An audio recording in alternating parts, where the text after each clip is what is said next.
Ladies and gentlemen, good afternoon. Good afternoon, good afternoon. Good afternoon, ladies and gentlemen. I'm Anastasia Urchishin from European Construction Technology Platform, and it's my special honor to open the Built4People Stakeholders Forum today. It is the first Stakeholders Forum we have in real life, and thank you very much for coming here.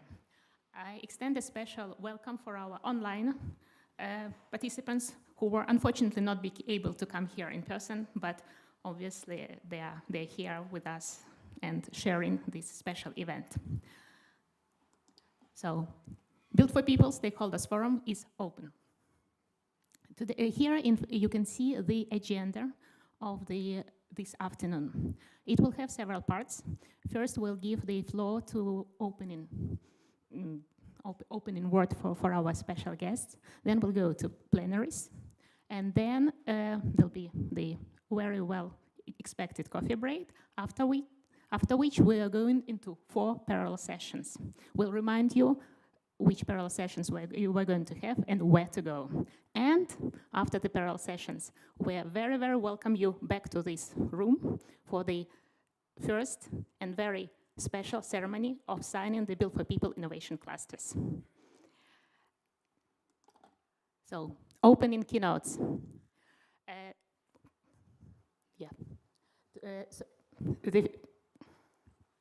So the first one, we would like to thank you very much for a welcome in Luxembourg, and I'm happy to give the word for the CEO, Dirk Francer. Thank you.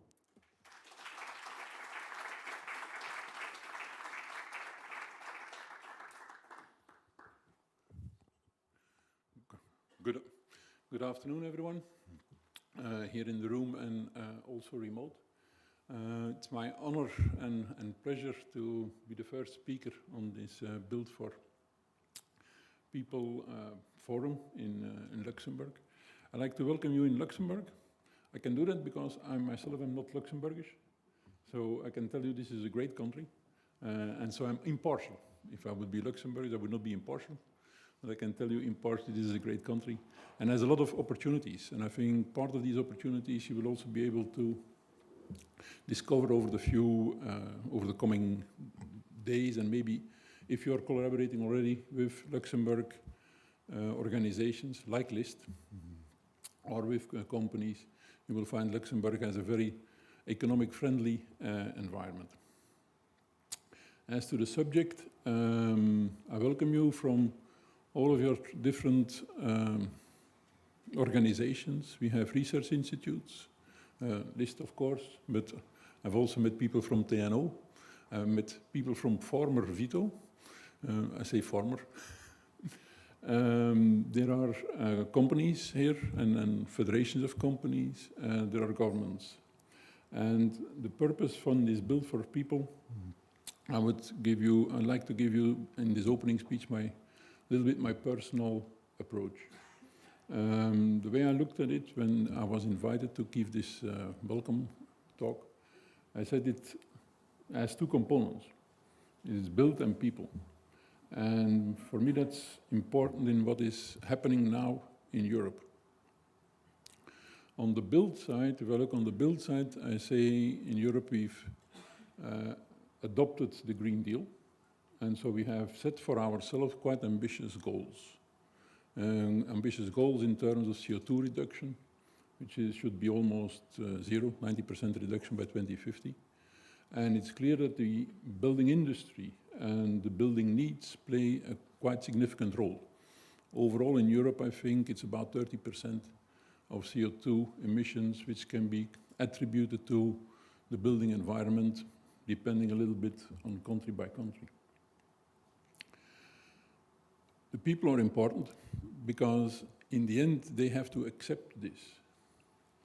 And in a number of countries, and not the least, I think, we see for the moment a sort of discordance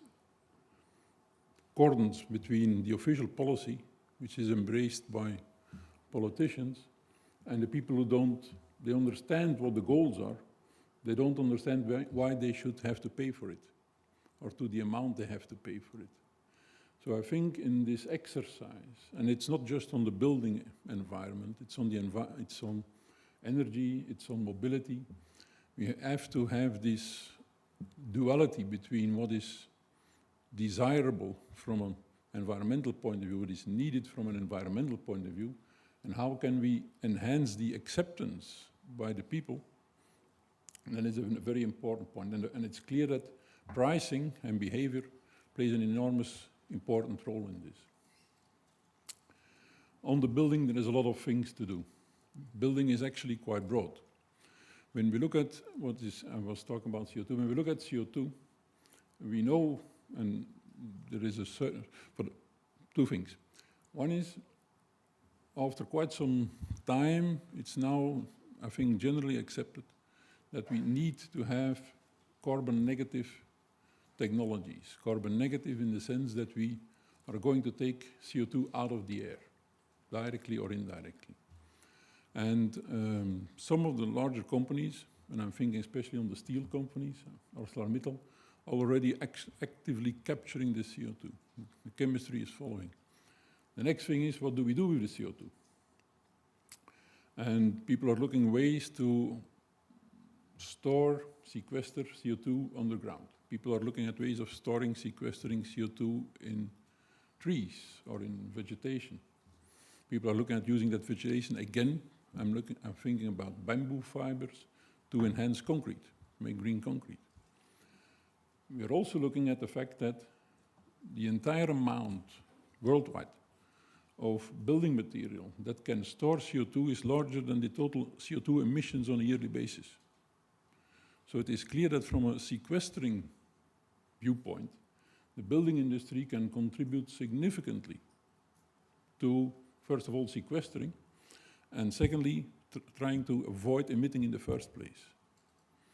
So I think there is a real challenge there. I'm not going to discuss the other things, but to come to the people and to make this joint, the United Nations, a few years ago when they started their initiatives around sustainable energy, came up with the slogan, leave no one behind. And I think that is extremely important also in what the EU is doing. We should avoid leaving people behind because they will only be picked up by extremists, and that's something no one, we won't get any further with that. So for me, the purpose of this conference, the purpose of this stakeholdership is twofold. One, on the technological, the industrial side, how can we do it? And secondly, on the people side, how can we make sure that we have everyone on board and stay on board? And financing plays a very important role. And when we say financing in the EU, we automatically think about Luxembourg. So welcome to Luxembourg, and I hope you enjoy the coming days. Thank you.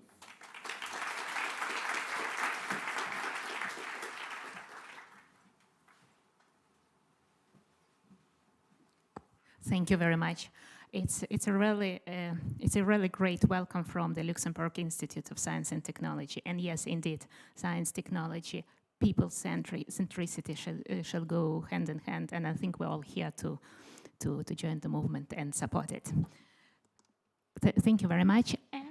And we're coming to our second respective guest, the real active member of the built environment. This is the representative of the European Commission, the deputy head of DG INER, Massimo Gariba. Thank you.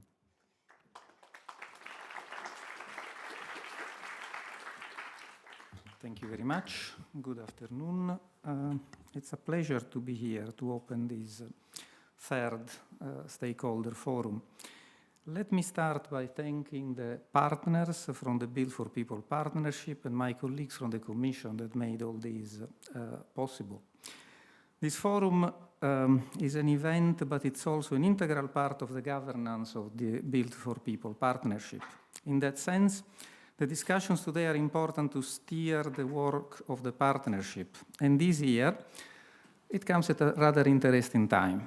We have just a new parliament in place following the elections, And we have a new College of Commissioners, which is been indicated by the President. And we have a Commissioner for Energy and Housing, which is quite a novelty, and that will look at all the aspects from energy efficiency to investment and construction that will cover this topic. So it's a good moment to see where we stand and what we need to do moving forward. So when the current Commission College started 5 years ago, the Green Deal was the top priority. And the objective is to reach climate neutrality by 2050. And to contribute this effort, decarbonizing the EU energy system has been a clear priority, and the Fit for 55 package and the Repower EU strategies have been two key points there. Then this has been declinated into legislation, and the ambitions of legislations like the Energy Efficiency Directive, the Renewable Energy Directive, the Energy Performance for Building Directives have all been looked at in details. But now it is the time to translate all these into action. This Commission is the one that during these years will have to deliver the 2030 targets in order to give the credibility to what is going to come after that. And here, this is where you have a strong role to play. Investing in research and innovation can improve productivity, competitiveness, people well-being, and accelerate the decarbonization of the economy. We must develop today and in the coming decade technology and socio-economic breakthrough to achieve the EU long-term goals. It is going to be a difficult path, that is going to cover all aspects of our life. It is from what you eat to how you heat the houses. Yeah? And while the support from Horizon and from the research program is relatively high, it still needs to compete with the scarcity of public resources. We will have to see what happens in the next financial period that starts in 2028. And an additional effort of efficiency will need to be done. So projects will not have to cover what is already covered by industry. It will have to be something else. I think this is clearly where the European added value will have to be, moving away from what is already done by the others. With the Built4People partnership, we are aiming at a highly energy efficient and climate neutral building stock. But we can also support another priority as put forward by the Commission President, which is affordable housing. And with buildings accounting for 40% of energy consumption and 36% of CO2 emissions, and at the same time, the increase of the share of household income spent on housing in Luxembourg is quite an issue, actually. The need to act and make our built environment more sustainable and affordable is absolutely clear. And this objective has to be achieved in an inclusive way, together with energy efficiency, sustainability, and circularity, the citizens and the building users being at the center of these transitions. You cannot force it on people. If they don't want it, they will reject it. And this is why the people-centric approach by the Built4People is a crucial one. And thanks to it, the partnership is creating pathways for sustainability and better living, more efficient buildings responding to the user needs. We have now 30 Built4People projects running with the support of Horizon Europe, covering a wide range of topics: performance guarantees, prefabricated holistic renovation packages, regeneration of neighborhoods, smart grid-ready buildings, reduced embodied energy and carbon, etc., etc. This partnership, however, will not embrace all the challenges alone. It is crucial that more synergy and coherence are established with other initiatives, such as the EU missions, in particularly the cities missions, and policy initiatives like the new European Bauhaus and its affordable housing initiative. The Built4Partnership Stakeholder Forum precisely offers you with a space to openly share experiences, exchange ideas on how to overcome some of the constraints, as well as to identify synergies and aspects to explore further, possibly in the framework of the upcoming call for proposals. There was one which was, I understand, open last week. Your presence here is important as you, your entities or projects represent an interesting and invaluable mix of expertise coming from a valuable balanced representation from academia, industry, SMEs, non-governmental and civil society organizations, as well as professional and users associations. This diversity of practice will surely bring value to the discussion of today, but will also work on to the work of the partnership and the clean energy transitions. Let me conclude by wishing you a very fruitful discussion. Thank you very much for your attention.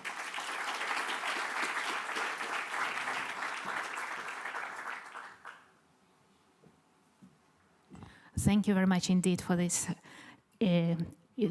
great presentation. And actually, it's for Built4People partnership, which is a co-program partnership. It's really crucial that our joint work is going together from private and public side. So it's really the joint work representing all different aspects of the built environment. And now I would like to invite our third speaker, Paul Cartuvel, who is not only the ECTP president, but also the director European Affairs of Bouygues Europe. Please.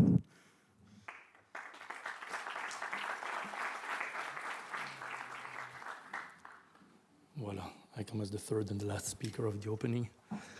So good afternoon to all of you. Just one little comment about Luxembourg. I also come from Belgium. Luxembourg is a country. Luxembourg is a city, and Luxembourg is also a province in Belgium. So it's three different things. I think it's quite a special, it's some sort of Luxembourg-Belgian joke about using the same name for everything. Besides saying hello to all of you and those online, I'd like to say a little hello to our Secretary General of ECTP, Alain Zarly, who is not with us today. He's been instrumental also in the preparation of this event, and I hope he's online for the moment. So Alain, we have a short thought, and he's not with us for health reasons. I hope he's going to get better soon. He's in Nice, so he can be stuck in something worse than Nice. I think it's in a good place, so that will be all right. I'm also very happy when I come here to see the logos of the Commission, of ECTP, of World Green Building Council, all the logos here, all the people working together. That's really giving a real good feeling. And ECTP, which I had, has been created 20 years ago already. 20 years ago, 2004, and I was already in the system at that time, so I really saw the association grow up and be a partner for 3 partnerships with the Commission. So for it's also a very important partnership that we have, long-lasting, quality-lasting, so it's really a good one. Bouygues, for those who don't know Bouygues, because you see the name of the company, my name is complicated, the name of the company is complicated, so I'm sorry about this. If you, we even have on our website how to pronounce Bouygues in English. So in English, B-W-E-E-G. So if you think in English B-W-E-E-G, it works. It's easier, otherwise you don't have it. It doesn't work for my name, which is Flemish, of course. What I wanted to tell you, of course, is that the construction sector is being pointed at for a lot of things. Here you have heard we talk a lot about climate change, decarbonization, etc. Massimo talked about the fact that we use a lot of energy, we emit, but also we are pointed at for waste, massive use of resources. So we're pointed at all the time for many things. Soil stealing, so it's many, many problems. But you know the sentence. When you're part of the problem, you're part of the solution. I have not invented it. So definitely, I think we have to work hard on all the good things we can do. And Bouygues being a pretty large construction company, we really try to look at not only the climate mitigation, climate change mitigation, which is decarbonization, also climate change adaptation. You have seen in those past weeks, overheating here, floods over there. So we really have to think about climate change adaptation because it's happening now. And then besides those climate subjects, we have to remember that biodiversity is becoming a huge, huge subject also for everybody. Water management, big subject. You mentioned the circular economy, which is related to resources. So we're the right place to experiment this circular economy, which is not easy. It's easier said than done. It's a big work. And of course, the pollution issues at all levels. So basically, the construction is part of the solution for everything. It's very complicated. And we were talking about the big difference between construction and car industry. And you reminded me that car industry, it's easier because it's a few very large companies in Europe, while the construction sector is a lot of companies, big and small, research centers, etc. So it's more complicated to concentrate on research than for a sector like the car industry. It's a big challenge.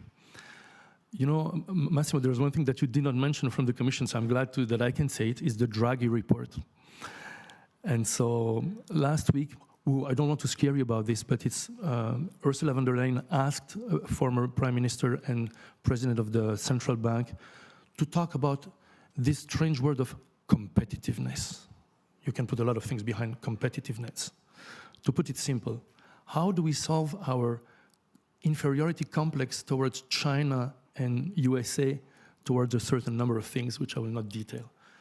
And I'll give you the first subject that Mario Draghi pinpointed for competitiveness. It's innovation. So innovation is the first word that he mentioned for this. So this is really important. And in innovation, he talks a lot about synergies, working together for the finance, for the research, work all together, which is basically what we are doing here. So thank you, Mr. Draghi. We are here. We are doing it already. I think this is really important. To conclude, to please Anastasia, I have to do, yes, something I've done, I think, three times, one time before COVID and 2 times after COVID. We are doing a lot of things together. How do we summarize it? How do we summarize it? So in the documents of ECTP, you might have read this sentence, which says, it's the highest quality of life for the largest number of people with the lowest environmental impact. It might sound complicated, so give me 2 seconds. I will only remove my jacket.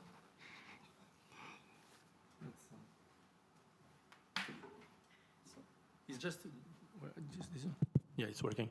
It's just that when I came out with this sentence trying to summarize the work we do all together, the highest quality of life for the largest number of people with the lowest environmental impact. So I invented what I call the YMCA of the whole thing, which is the highest quality of life for the largest number of people and with the lowest environmental impact. So if you forget my sentence, you have the highest for everybody with the lowest environmental impact. So with that little YMCA, you can summarize what we have been doing all together and what we will do for the coming years. Thank you very much.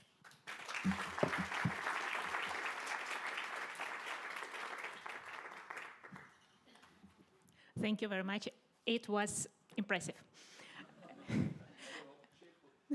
So I would like to thank once again all our 3 honorable speakers who have demonstrated really what we try to do in Built for People. So really put together research, all the work done by the Commission, industry, and well, actually, I'm pretty sure right now when you're going to think about Built for People partnership, you're going to think about.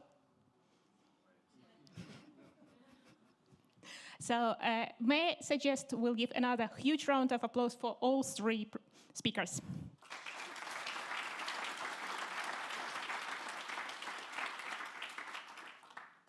So from the public side, obviously it's the European Commission and DG ENER who are in charge of the Built for People partnership. From the private side, it's ECTP and World Green Building Council. And I have the pleasure to invite to this stage Laura Payares.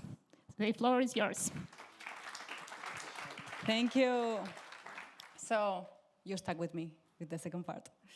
All right, so we heard really 3 keynotes, very inspiring, a nice summary of what's happening. And I have to say that we are excited about what the new European Commission will bring. So, and for that, we have a policy update from Claudia Canevaris. She's the head of UNIC at DG ENER.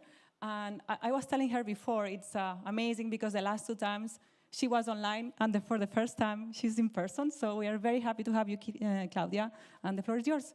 Thank you. And this or this, whatever you want.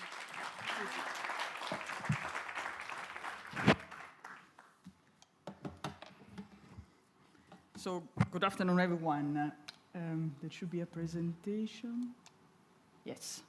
So, as you saw from the title of the session is a policy update. So, after the inspiring presentations that we heard now, it's more difficult to talk about policy implementation or policy developments. But of course, we can move to results by also having policies, because it's good to have objectives, but you need to have instruments that will allow results to be delivered. So I just would like to basically start from just talking about B4P. I think that everybody knows more or less what this is about. What is important to recall is that it is part, of course, of Horizon Europe, which, as you know, is the key funding program for research and innovation. And this is a program that contributes to competitiveness, to growth, but also to sustainable development goals and to reaching climate neutrality. So it encompasses many areas of the EU objectives. Energy topics fall within Cluster 5 of Horizon Europe, climate, energy and mobility, and they have received an indicative budget of 4.5 billion for the period 2021 to 2027. In particular, the European Partnership for People-Centric Sustainable Built Environment, this is the long name of what we know in short as Built for People, is a co-programmed partnership that is implemented under Horizon Europe Cluster 5 Destination 4, highly energy efficient and climate neutral European building stocks. And as you heard already, the partners are represented by the World Green Building Council and the European Construction, Built Environment and Energy Efficient Building Technology Platform. And then, of course, from the side of the European Commission, there are different Directorates General involved, in particular DG ENER, DG RTD, and also SINEA, the executive agency that ensure the implementation of the calls for proposal. But what is the policy context, the global policy context this is, let's say, based upon? It's the Global Renewables and Energy Efficiency Pledge. You know that this was an initiative that President von der Leyen launched last year, and it was finally endorsed by COP28, and it is now endorsed by 132 countries around the world, including the EU as such, in addition to all the member states, obviously. What is important to underline is that energy efficiency is considered the first fuel, and this is why it needs to be doubled. Renewables need to be tripled because both these policy elements are key components of the decarbonization objective that the European Union sets for itself for 2050, as you all know. Just one element that could be interesting for everybody to know, the moment the EU reaches its energy efficiency target by 2030, the one that is enshrined in the Energy Efficiency Directive, at the same time, without doing anything more, it will be able to reach its commitment under the Global Pledge. So it's I think a very important signal to member states and the EU as a whole to seriously implement this objective. You already heard about what's happening in this period. I think that you are all following the media and see that there are important changes in the European institutions, even if, of course, continuing the path that has been started in the 50s. You know that there were European elections. You know that President von der Leyen received the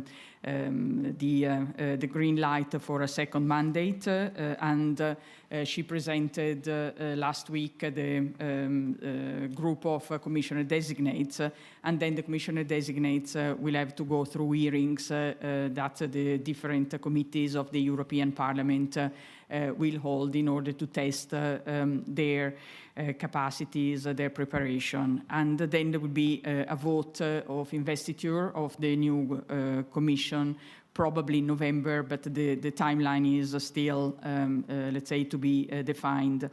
And why I'm mentioning or I'm recalling all these, and I mean, everybody is aware of what's happening. I'm mentioning this because, of course, at the beginning of every new commission or every new mandate of the commission, new priorities are set. President von der Leyen, as you know, presented the political guidelines for 2024-2029. And even if it is, as I think you can imagine, difficult to summarize in a couple of minutes what these political guidelines include, it is probably safe to say that the key, the buzzwords are prosperity, competitiveness, and sustainability. And these were reflected in the mission letters that the commissioner designate received from the president.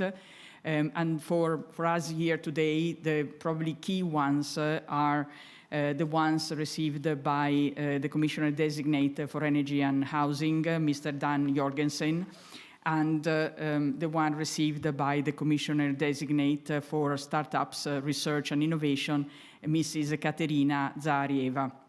And what do these mission letters tell us?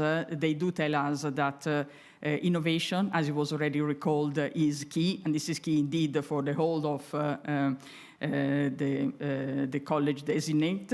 And the other important point is the Green Deal, in the sense that decarbonization is still considered a priority, and also Professor Draghi, in his report, recalled the importance of implementing the Green Deal.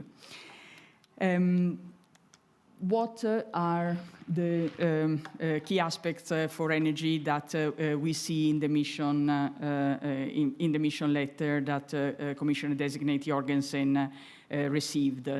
So its key point is that it is crucial to secure clean and affordable energy, and this is to support European competitiveness and security, but at the same time to reach climate neutrality by 2050 as agreed some time ago. And in order to do so, it is essential to fully implement the Fit for 55 package.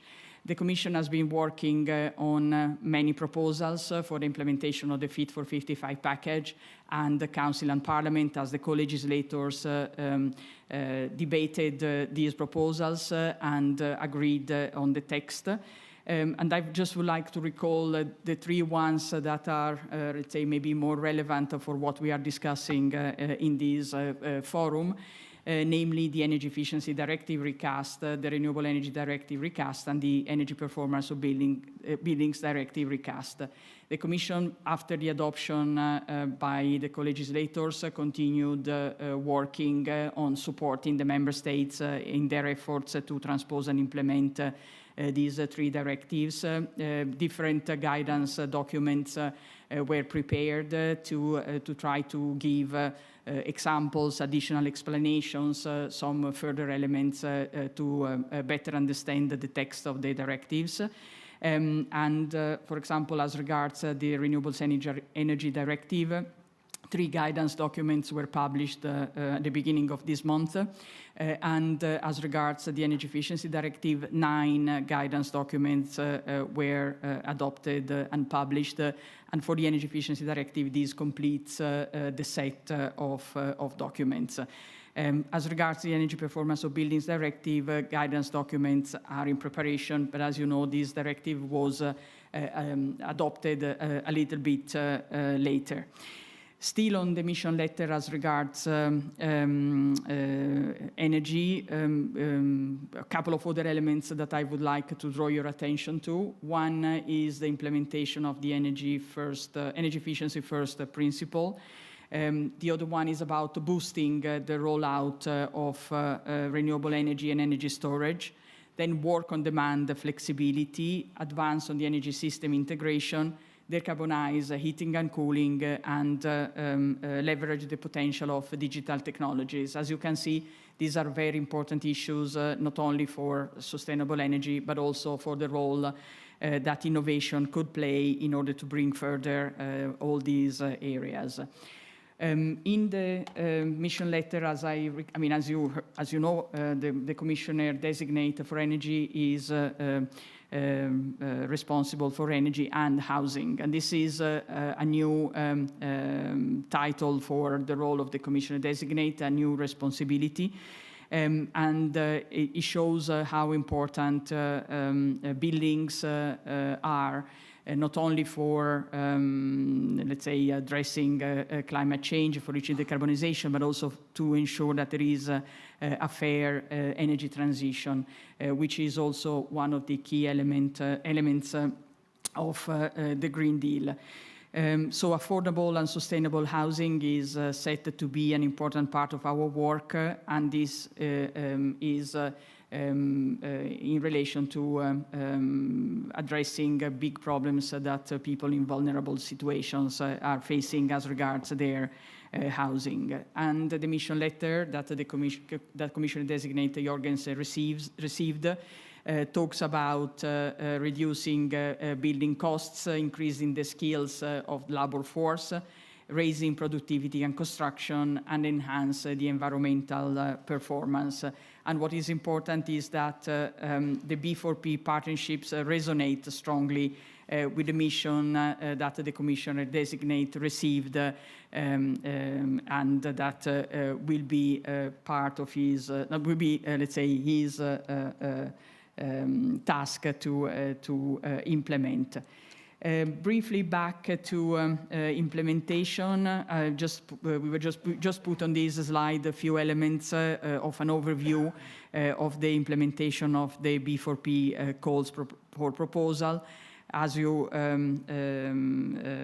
know, there are currently 30 ongoing projects, and we expect 10 more to start in 2025 as a result of the 2024 calls.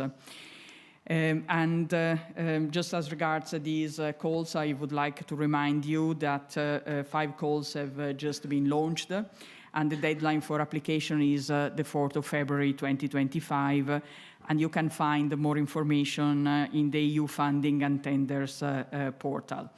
And I will conclude my presentation by just giving a few elements of timeline of the work program 2025 and 2026-2027.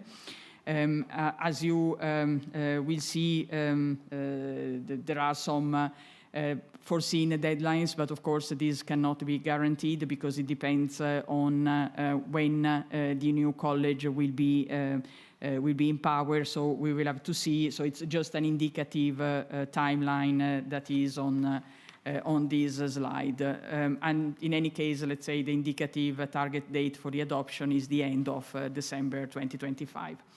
And with this, I finish my presentation. Many thanks for your attention.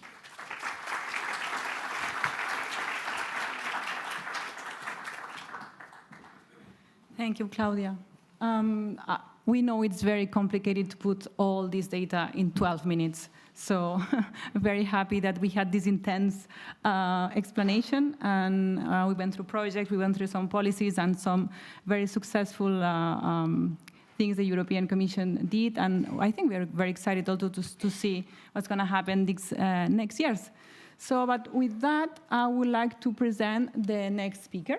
So she's Mariangela Fabri, and she's the head of research and strategic information at BPIE. And she is going to talk about renovation and construction innovation clusters. Please help me to welcome Mariangela.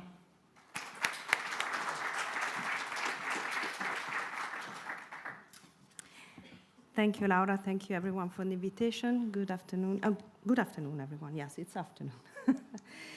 So I have the task to talk about innovation in construction and the building sector in 10 minutes. So I'll try to perform well and stick to time. So for those who don't know, the Buildings Performance Institute Europe, BPIE, it's a think tank. We are based in Brussels and Berlin.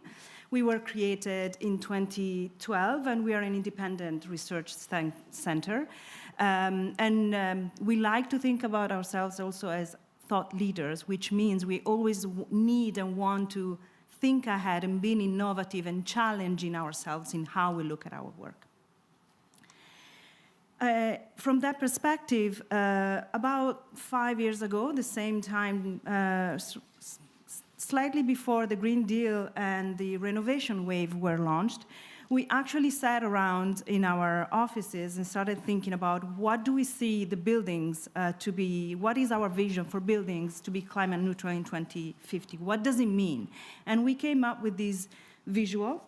And just to highlight a few points, buildings to be climate neutral for us in 2050 will have to be healthy and foster well-being, be part of an energy system infrastructure, being high energy efficient, circular, fossil fuel free, and resilient to climate risks. So as you see, covering already a number of issues and elements that were not strictly pertaining to the type of work that we were doing, because by then we, first of all, mostly looked at buildings as individual elements to analyze. We looked at buildings as passive element of the energy infrastructure, and we realized that we had to flip entirely our way of thinking.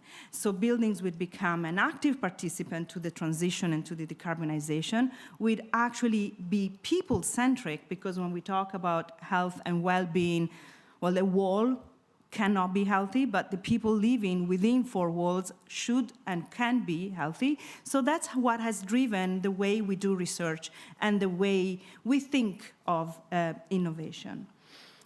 Because innovation, from our perspective, goes beyond one specific element attached to these fields. It goes beyond the research that can be done in laboratories, in universities, and research centers like ours. And this goes beyond to the innovation that can happen when a visionary entrepreneur decides that they want to fill a gap and a void that they see in the market. So we started looking at different elements. And of course, I'm giving you now an example of what innovation can be in the work and the type of research that we've done. Buildings Performance Institute, BPIE has worked a lot on renovation. This has been the core a core part of our work for years. And so we're thinking at renovation, we started looking at industrial prefabrication, serial renovation. So how can we make a process that is so complex and fragmented into something that can actually be more easily replicated? And as you can imagine, there have been examples across Europe of how this can be done. There are successful examples, but at the same time, these examples cannot be replicated simply and easily across Europe. So we really started looking at, no, this is an innovative idea, but what does it need? And it is clear that when we think about this type of innovation, must come from all actors involved in the process. It cannot be the responsibility only of the initiator of this innovative idea, whether it's a research center, whether it's an entrepreneur, whether it's a big construction company. So systemic innovation is what we need to look at. And to get at systemic innovation, we really need to challenge each and every actors along the way. And that, as I said, not only leaving the responsibilities to those who actually had the good idea. So if you look at industrial prefabrication, there are many reasons why this can be a good idea. One can be that it's actually can be better planned. Most of the manufacturing can be done off-site, so removing all the difficulties that are related to weather conditions, health conditions of the workers, the last part is then the construction can be done on site, the renovation can be done off site, saving a lot of time, which also means releasing more resources to do more of this type of renovation, reducing the money that is necessary and the investment that are needed. But at the same time, we realize that in order for this innovation to happen, other types of innovation need to happen beforehand as a precondition. So we need to have digital solutions available, and some of them might not be even thought through yet. The stability of the supply chain, so the way how this is done, the financing and the insurance aspects of this type of renovation that needed also to be innovated. So what I'm trying to really show with this slide is that when we think about one innovation, in order to deliver it, we always have to question whether innovation must be also happening somewhere else, and how and in which order they should be addressed to be able to actually deliver and to actually become competitive and regaining the confidence that it seems we've lost in comparison to the US and China and other countries around the world. So from a broader perspective, what is innovations for buildings? What do we need to be successful? And we need a systemic approach to innovation, which means material innovation, of course, new materials, technologies, type of equipment. This is core, because we have a lot of what we need, but we might need things that we don't even know now that are necessary to deliver the transition that we're facing.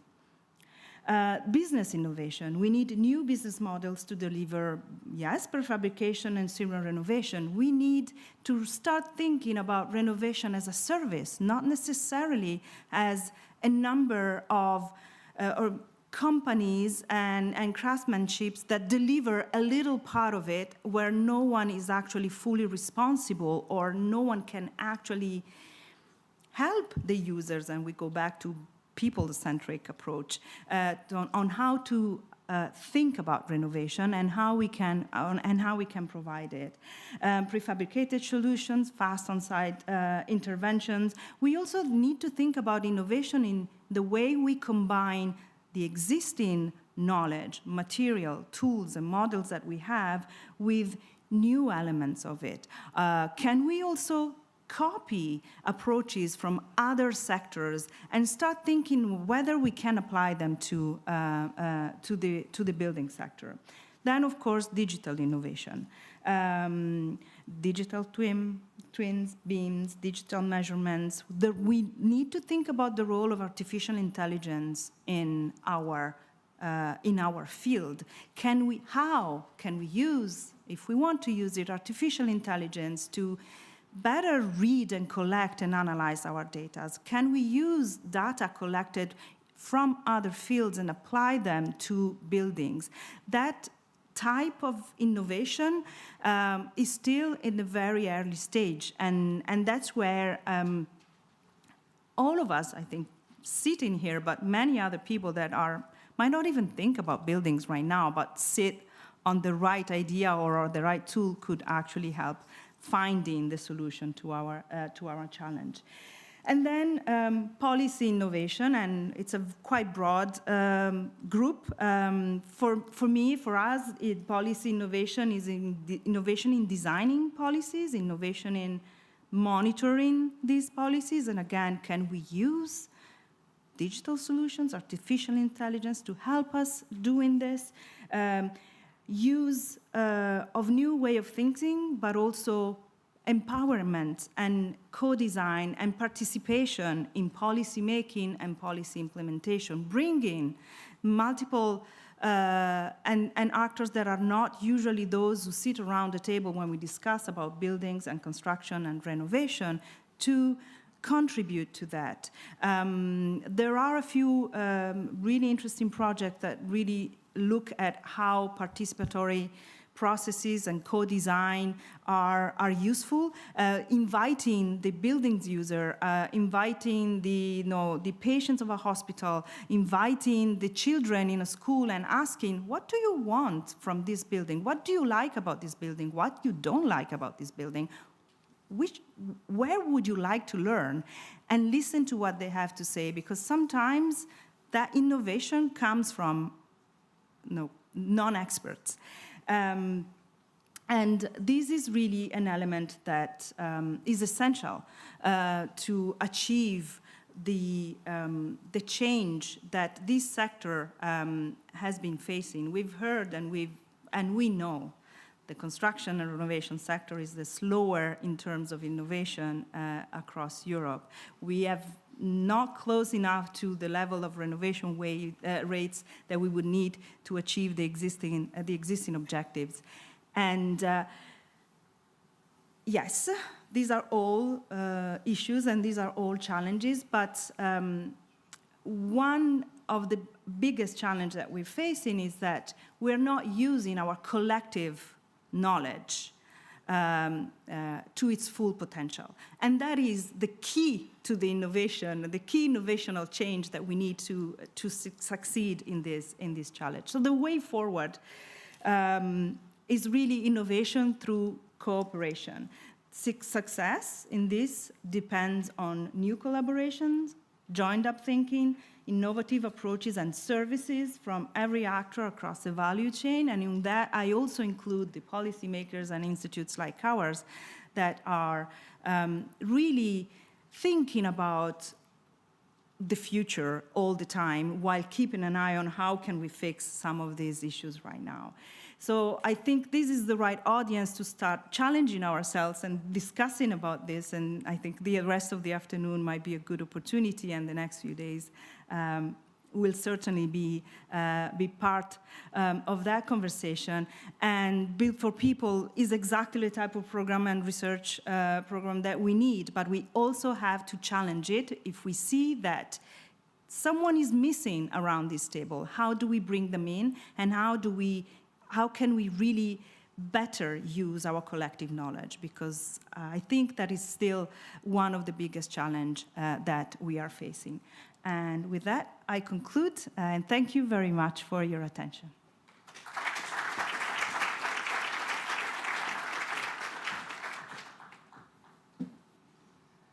Thank you, Mariangela. I heard really interesting keywords. I heard systemic innovation. And to do that, we need to work on materials, digital transformation, business scope, financial renovation, and policy. But all these, it's the best word of all of them. It's collaboration. So that's why we are here today, right? All right, so then let me introduce you the last but not least speaker. He will explain us the EMBRI Manifesto. He is Huub Keizers, and he's the manager of circular construction and international cooperation at TNO. So there you go. Thank you very much.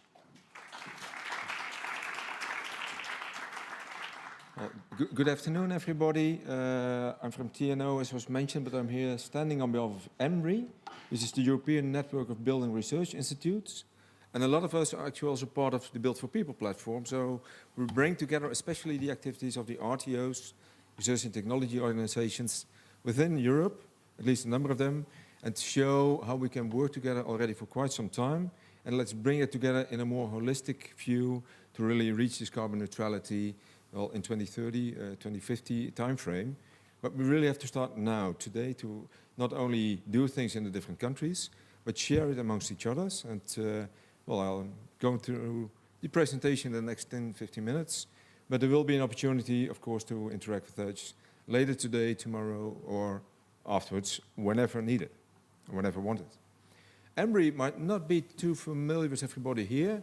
It's really a collaboration started in 1988. And we work together from the RTOs, coming from the RTOs, we're really more the public sector, the governmental institutes working on certification, harmonization of methodologies, but also the semi-public ones, like where I'm from, TNO and SINTEF, but also really the private RTOs working on research and innovation. But we bring that together in an open environment, an open discussion forum. 1988, so already for close to, calculating 36 years, but we're also participating, as I mentioned, in ECTP and other networks. So we're actually some of the co-founders of ECTP, but also Equity in the past. Very small letters, but not really, it's the things that you'll be sent out afterwards as well. But our main focus is to actually promote the benefits of investments in the construction sector. Let's make sure that we share that on the different levels, regional, national, and European. We promote collaboration, but we do this by starting up working groups, task forces, and there will be some examples in the follow-on. And we advise all, either directly as Embry, in interaction with the DGs, for example, European Commission, but everyone in Embry, and I'll bring them in the next slides, also one-to-one with their own respective governments, because we normally are the ones who actually do part of the normalization and harmonization of activities on a country-based level. And this is us, so 17 institutes at the moment. We fluctuate a little bit between 22, 17, whatever number. As many of us, we had some issues during the Corona period, where really this collaboration works best if you come together on rooms like today. So I'm happy to see a very large room today filled with people. And you can see that we are covering the northern part of Europe, the western, the eastern, and the southern part. We still miss a number of countries, so if somebody thinks, well, I'm from one of those missing countries, please come up to us. One peculiarity that we have is that we only have one RTO, research organization, per country. And we expect from the one in here that he or she then feeds back into the country activities. So we have a relatively small group, come together and can really discuss strategic aspects for collaboration. But of course, one of the countries missing is where we're today, so let's see whether there's anything coming out of this meeting today already. But as I mentioned, we come together to discuss a number of things. And now it should work, yeah. So we discuss strategic matters at the CEO level of our institutes. We bring that in papers, ranging from fire, to noise, to BIM, some of the words that were on the list actually earlier today. Sharing of knowledge, working on research and technology facilities, but more and more also thinking about why should we replicate everything in every country. Let's see whether we can do activities for the large infrastructure, which are currently discussed on a European scale, also in the Draghi report, which was mentioned earlier. Could we do things where we then make sure that, for example, the ones on industrial buildings, like was in your presentation, could we bring this knowledge together, maybe do an experimental facility? But then, of course, we have to share this knowledge openly, which is quite difficult for the construction industry, because everybody still used to do it alone for their own country, even their own municipality every now and then. But we have to work, and the numbers were mentioned before, but large amounts of companies. If you look to the Netherlands only, with close to 240,000 companies working on construction, ranging from one-person companies up to multiple thousand companies. And how do we do that? We have to work on this multi-scale, But here we only look to the RTO side and what can we do to assist the scale-up, to go to harmonization of these methodologies and to share this information. We make overviews of novel research initiatives, and as you mentioned, be part of this whole discussion through our respective organizations, but also as a group bring one or two things out together as already discussed amongst ourselves. Share it and bring these things together in this discussion. And just some examples of the things that we've done over the past 10 years. Of course, we range back a little bit longer, but working to acoustics, indoor air quality. When you look to things like the human-centric, directly the health of the people is very important. Do you have a nice home? Is it affordable? And the way we work, we do thematic workshops, as is on this list. And then on the indoor air quality, actually this year, a new indoor air quality task group will start, working group, which is led by CSTB in France, one of our members. And then it opens up for, I would say, anybody who's interested. And sometimes it's only the RTOs, but some of them are also open. Of course, all the knowledge is shared through our website or just by coming in touch with one of the companies, which was our organizations, which was on the list earlier. In particular, I would like to mention the whole life cycle global warming potential activity that we're actually starting today. Little efficacy, or at least trying to get people in the workshop for that one. My colleague, Steiner Grinch, who's over there, so just wave for Steiner.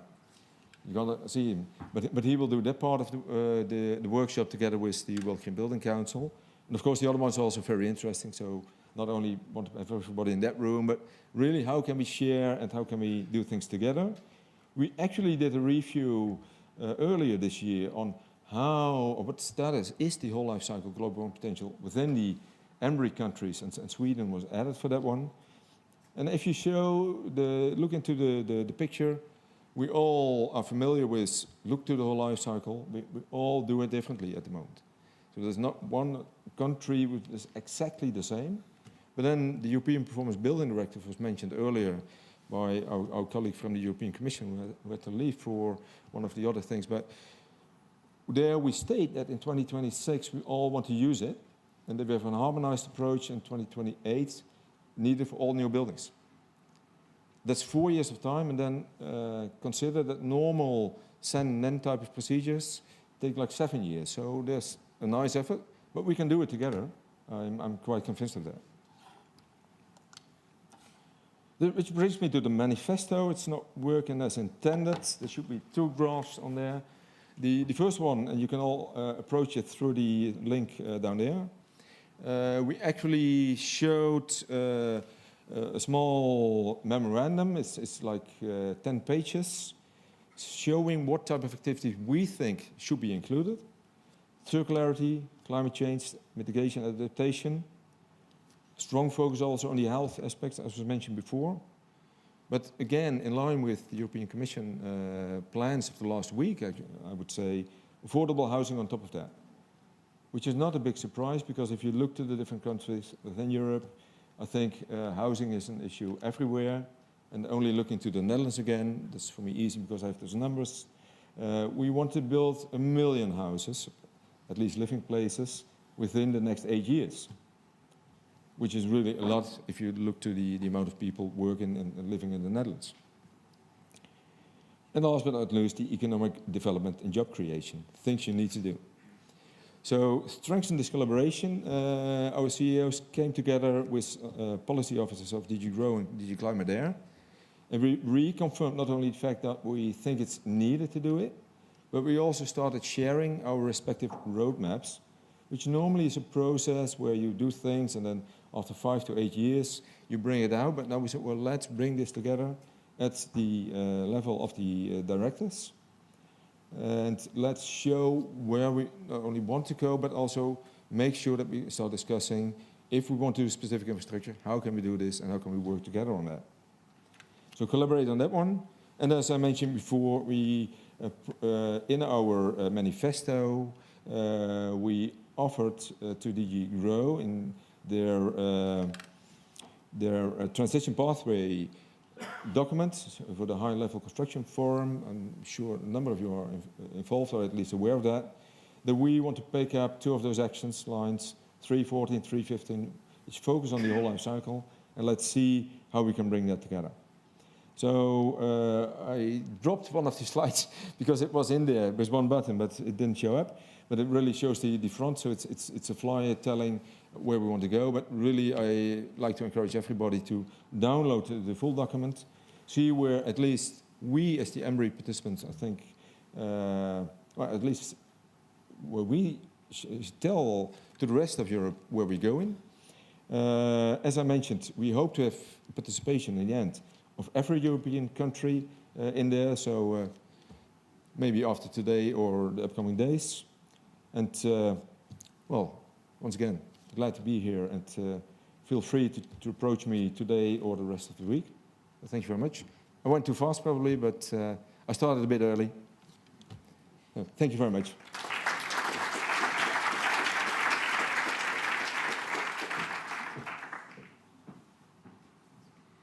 Thank you, Huub. So I think you touched also on very important words like harmonization. I think we're going to be talking about that quite a lot the next few years. Also the benefits on investment in construction research. I think we all agree here that it's the right place, right? Whole life carbon approach, something that we've been working very much, and I think we will continue talking. And also I think the best of all of that, to summarize, is sharing knowledge and knowledge exchange. And just to give you an idea, that's when I got introduced to EMRI, it's like, oh, so actually you're doing something that we are not doing. We should share, because we are doing a work that is very complementary. So that's great. I'm the person who sits between you and the coffee break. How do you see that? All right. Before leaving, I'll show you where you can go and what you can attend. Oh my God, wait. Does it work? Yeah, okay.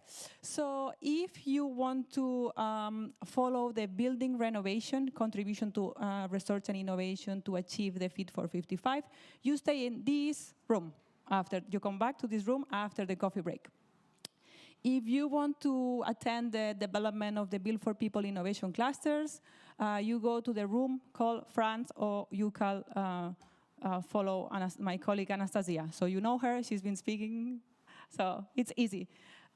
If you want to attend the challenges of the whole life carbon implementation, that's me, so you follow me. And if you want to follow how the new European Bauhaus principles can contribute to the Built4People, you go to the Germany room, and what is Larissa somewhere? Oh, wow, really far away there. You follow Larissa, and you can attend that session. So we have a coffee break of 30 minutes, right? So use it wisely, network a lot. And then I think Anastasia wants to mention something. Yes, I would like to, thank you very much. I would also like to mention that here we have the Built4People booth, and it's going to be animated today and more precise, well, probably we'll have more time tomorrow and the day after. So by all the means, be welcome to come and see us and bombard us with your questions. Thank you. Coffee now. Yes.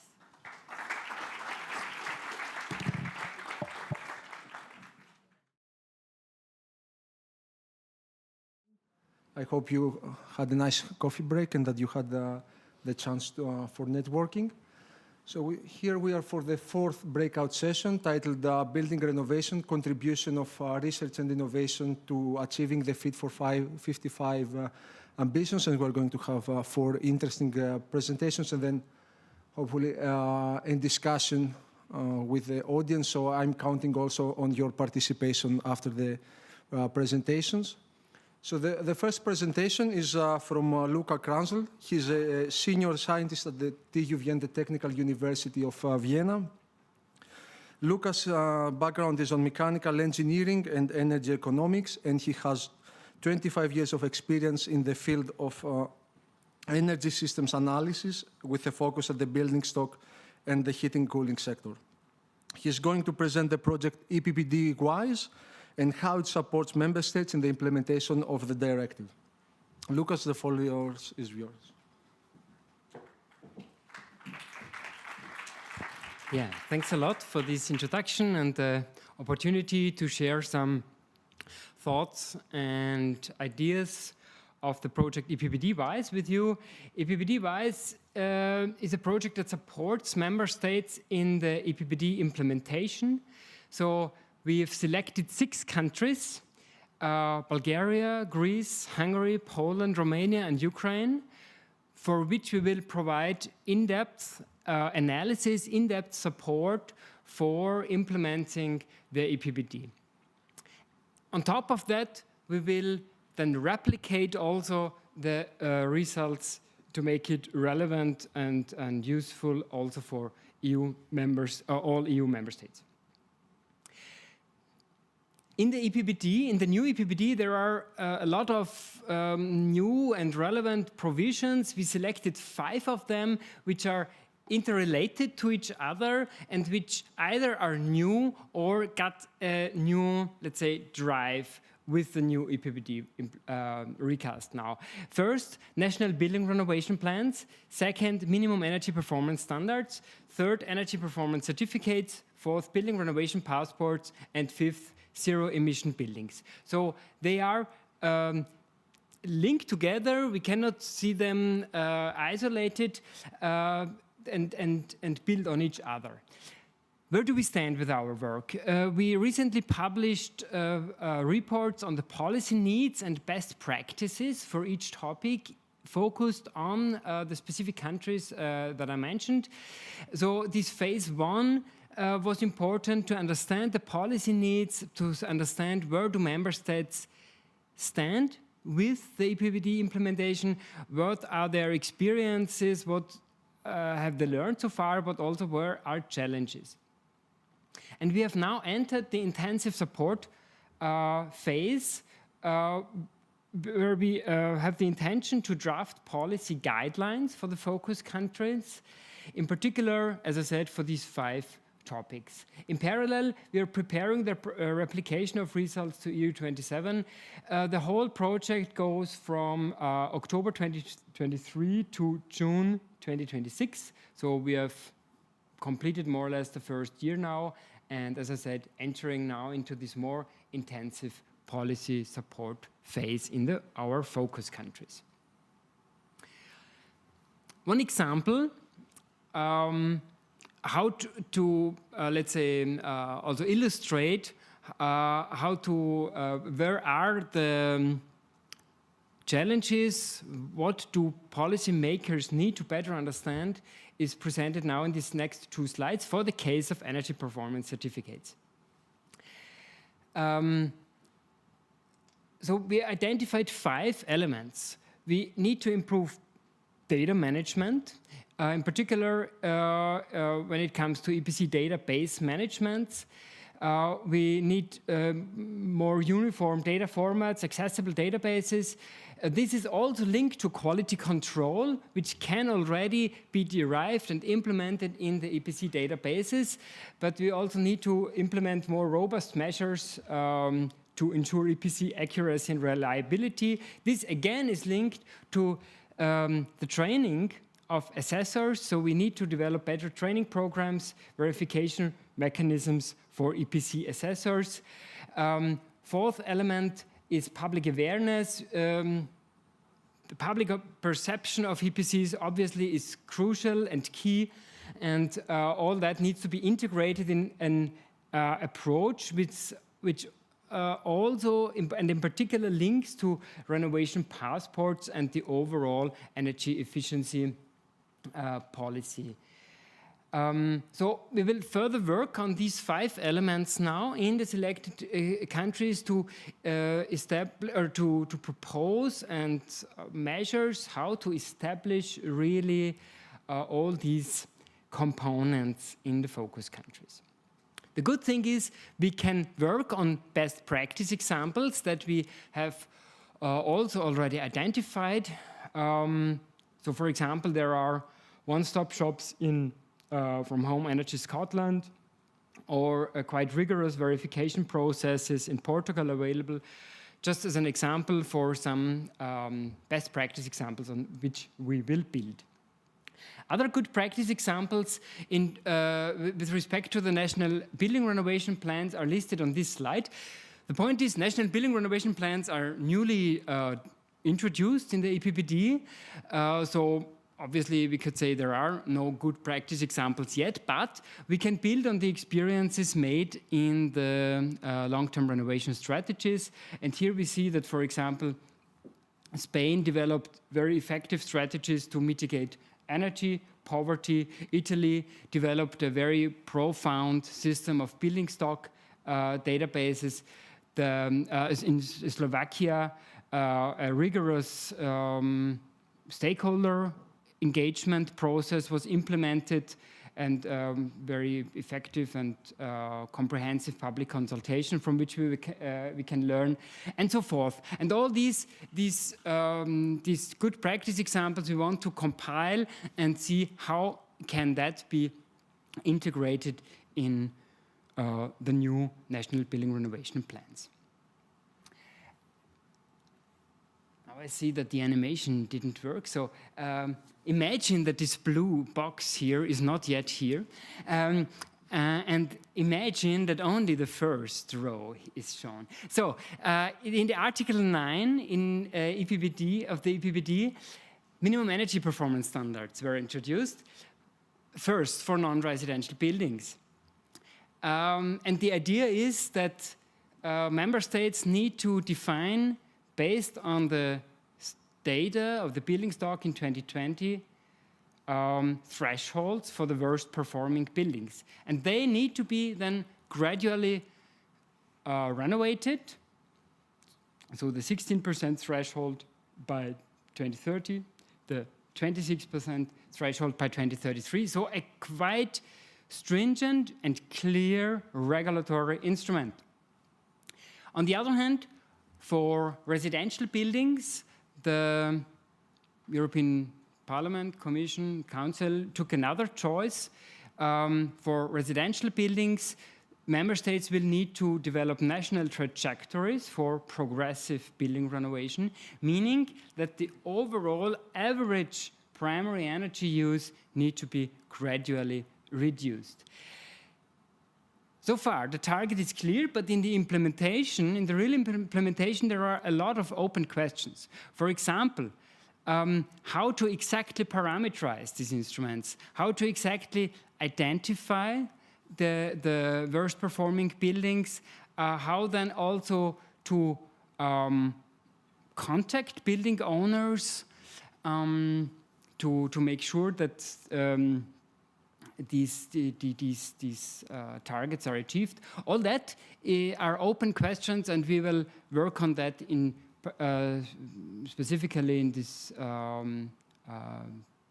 part of the project dealing with minimum energy performance standards and Article 9. So with that, I close. I hope I could give you some hints, some insights into where we are going with the EPBD-wise project, and yeah, hope we will have some time for discussions and exchange as well.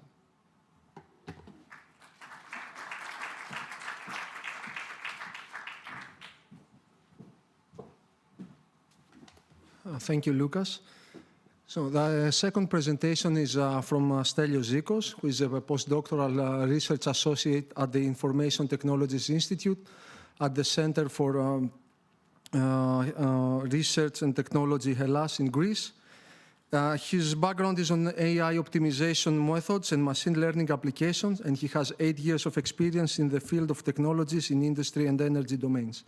He's going to present the technologies being developed within the InCube project.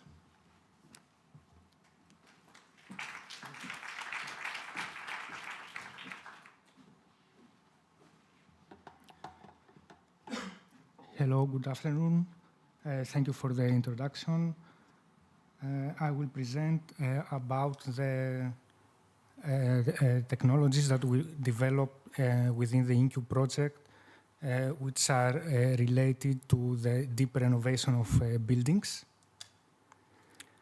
These technologies belong to 4 innovation pillars. The first innovation pillar is the industrialization of renovation, So we develop solutions for off-site manufacture, on-site installation and automation, and circular construction. In the first category, we have the design of prefabricated modules that use BIM information. In the second category, the on-site installation automation, we are using BIM-connected robotic systems, such as, for example, for drilling, demolition, and similar works. And finally, in the circular construction domain, we are developing a waste sorting solution and also a waste tracking and management tool. In the second innovation pillar, which is about new technologies and materials, we have envelope material solutions, such as, for example, modular facades and mineral wool board for insulation. Renewable energy generation solutions, such as the building integrated photovoltaics that are pre-installed on prefabricated facades, and BI-EPV singles, which are developed by partner Tegola and are flexible and lightweight PVs that are ideal for application on roofs with complex geometries, as you see in the picture on the right. Also, we have solutions for renewable energy storage, advanced heating, ventilation, and air conditioning solutions, such as low temperature ground source heat pump, which is connected to a district heating and cooling, and cross-cutting solutions. The third innovation pillar is about digitalization. So here we have software solutions that we are developing within the INCU project. Here on this slide, we can see the list of the different solutions. The first one is for supporting 3D building modeling and digital twins. Another one is energy assessment and integrated energy management. Tools for dynamic life cycle evaluation and decision-making web tool for optimizing renovation planning. And also another topic is how to improve workers' safety and increase the efficiency through the use of multisensorial network for monitoring various aspects. Augmented reality tools for training, building energy management system for energy optimization, and also optimal management of renewable energy sources. Lastly, we have software for optimizing renovation works. Finally, the fourth innovation pillar is about business innovations to support new entrants. So we have a web-based tool which we call the Renovation Marketplace for hosting these solutions and sharing information and knowledge.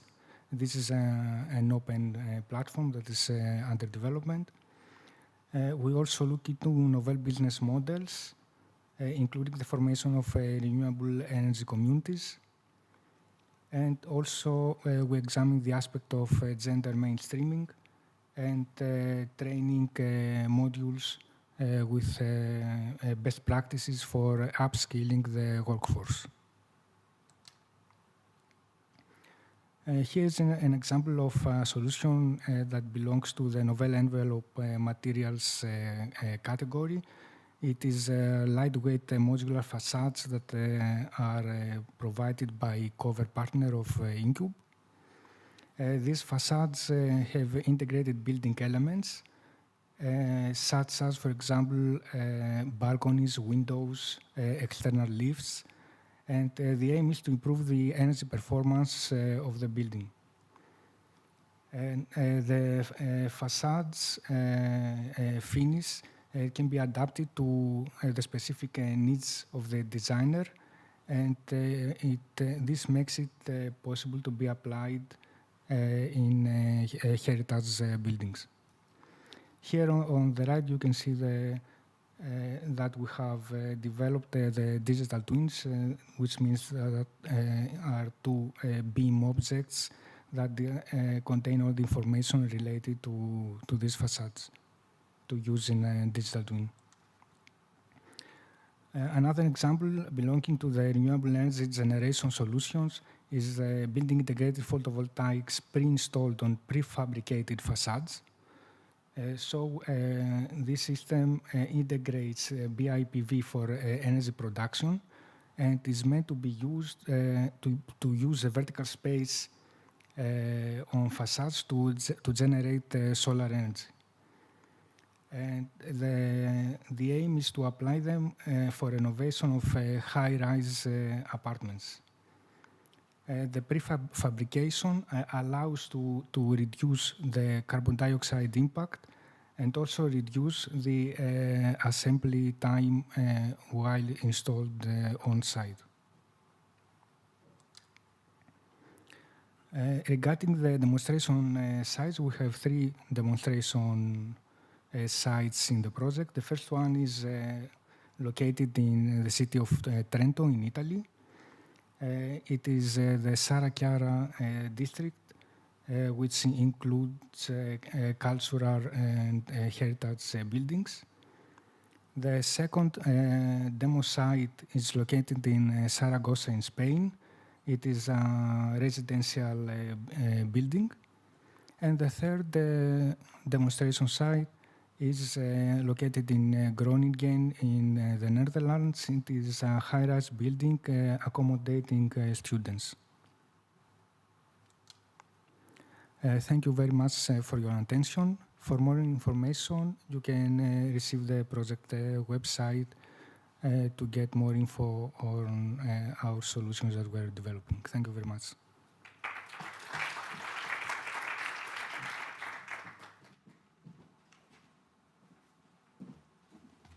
Thank you, Stelio. The next presentation is from Stamati Arizou, who is an R&D manager at Singular Logic for the past 12 years. Her background is in computer science and distributed systems, and she has more than 10 years of experience in the field of smart technologies in diverse areas of application.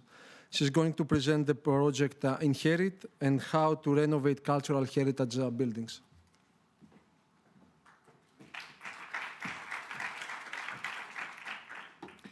Good afternoon, also hello from my side, and thanks for the introduction and the very interesting presentations up to now. I'm going to present the Inherit project, which is related to next generation solutions for sustainable, inclusive, resource efficient and resilient cultural heritage. Very briefly, for our project, we started almost 1 year from now. The duration of the project will be about 42 months, and we are a partnership, a consortium of 18 partners, and we cover 13 countries. It's just a short presentation, so I will not go very deeply, but we include in our project 8 pilot sites. They are all related to cultural heritage. And the main mission, the main challenge that is addressed from Inherit project is to create solutions that can improve the resilience and efficiency of cultural heritage sites.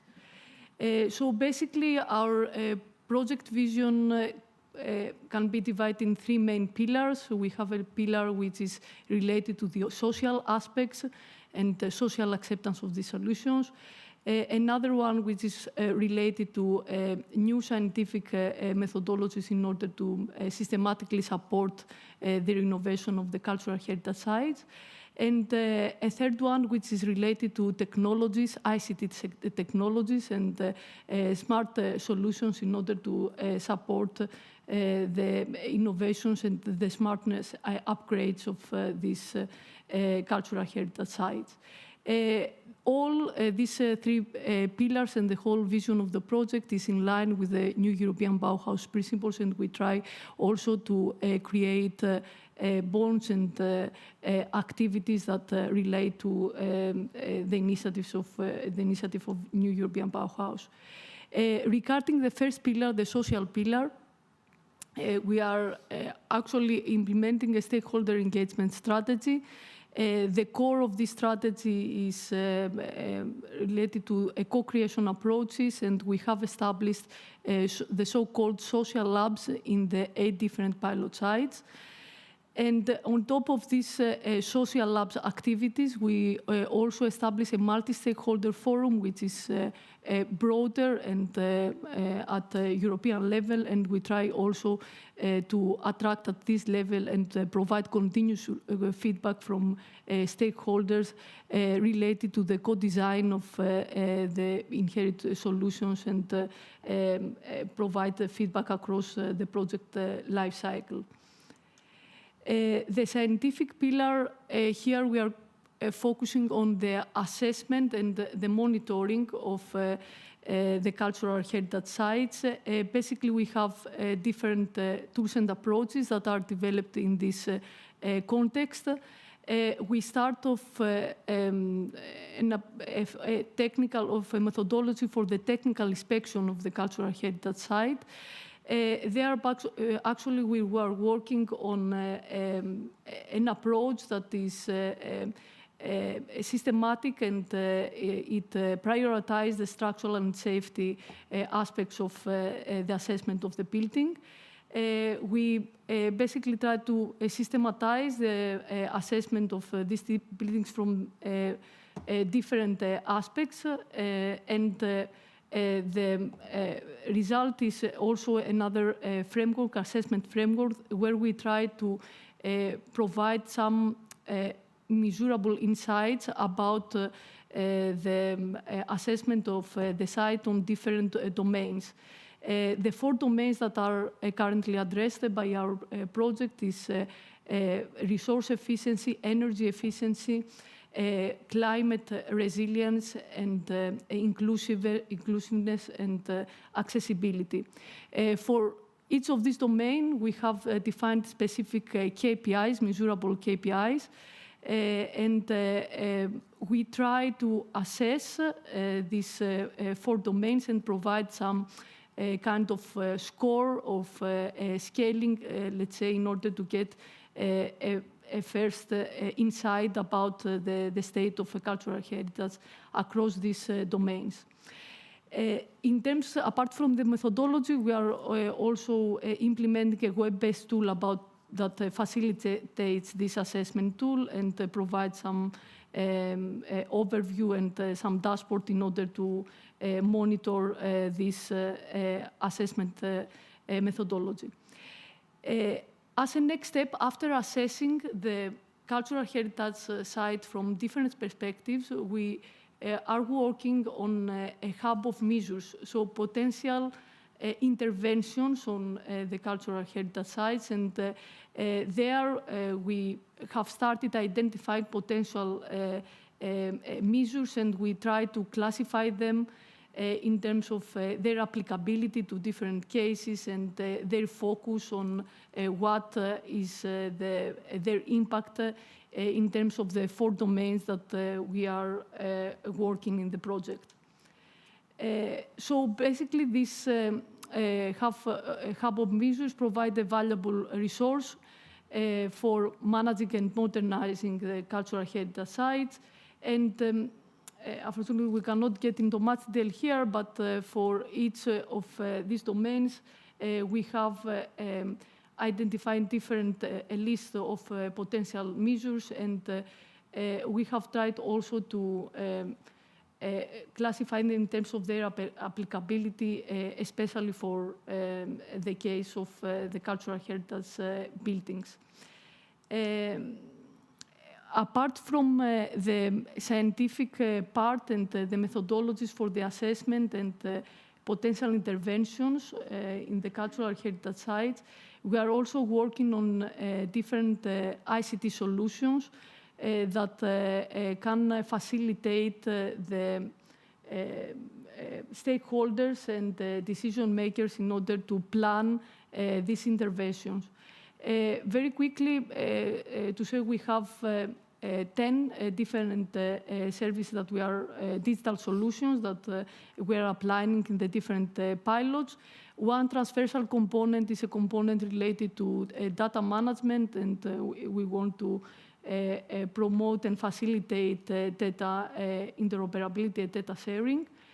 And other services relate to design and renovation aspects, and there we employ tools like digital twin, AR, VR interfaces, modeling and simulation of the environment, and decision support tool for optimal renovation planning. We are also providing tools related to monitoring and operation and management, and there we're working on energy forecasting tools, tools for monitoring the crowd and facilitating the accessibility of the cultural heritage sites, and digital twin solutions. Finally, we are also providing tools, digital tools that are related to preservation and maintenance. And here we are also working on tools that are analyzing the sites in a bit high-level perspective at city level. So we are providing a GIS-based solution for monitoring the different sustainable heritage. Finally, although it is not the core part of the project, we are also working on a part relating to how these interventions, once that they are identified and they are maybe simulated through the tools, how this can be practically deployed, and what are the implications, potential risks, and business models in order to make these solutions practical and acceptable in a real environment. So that is very quickly an overview of the project. And as I said, we are still in the closing the first year, and we will be having new results, especially the solutions in the next period. And we would be happy to get your feedback and your ideas on this. Many thanks.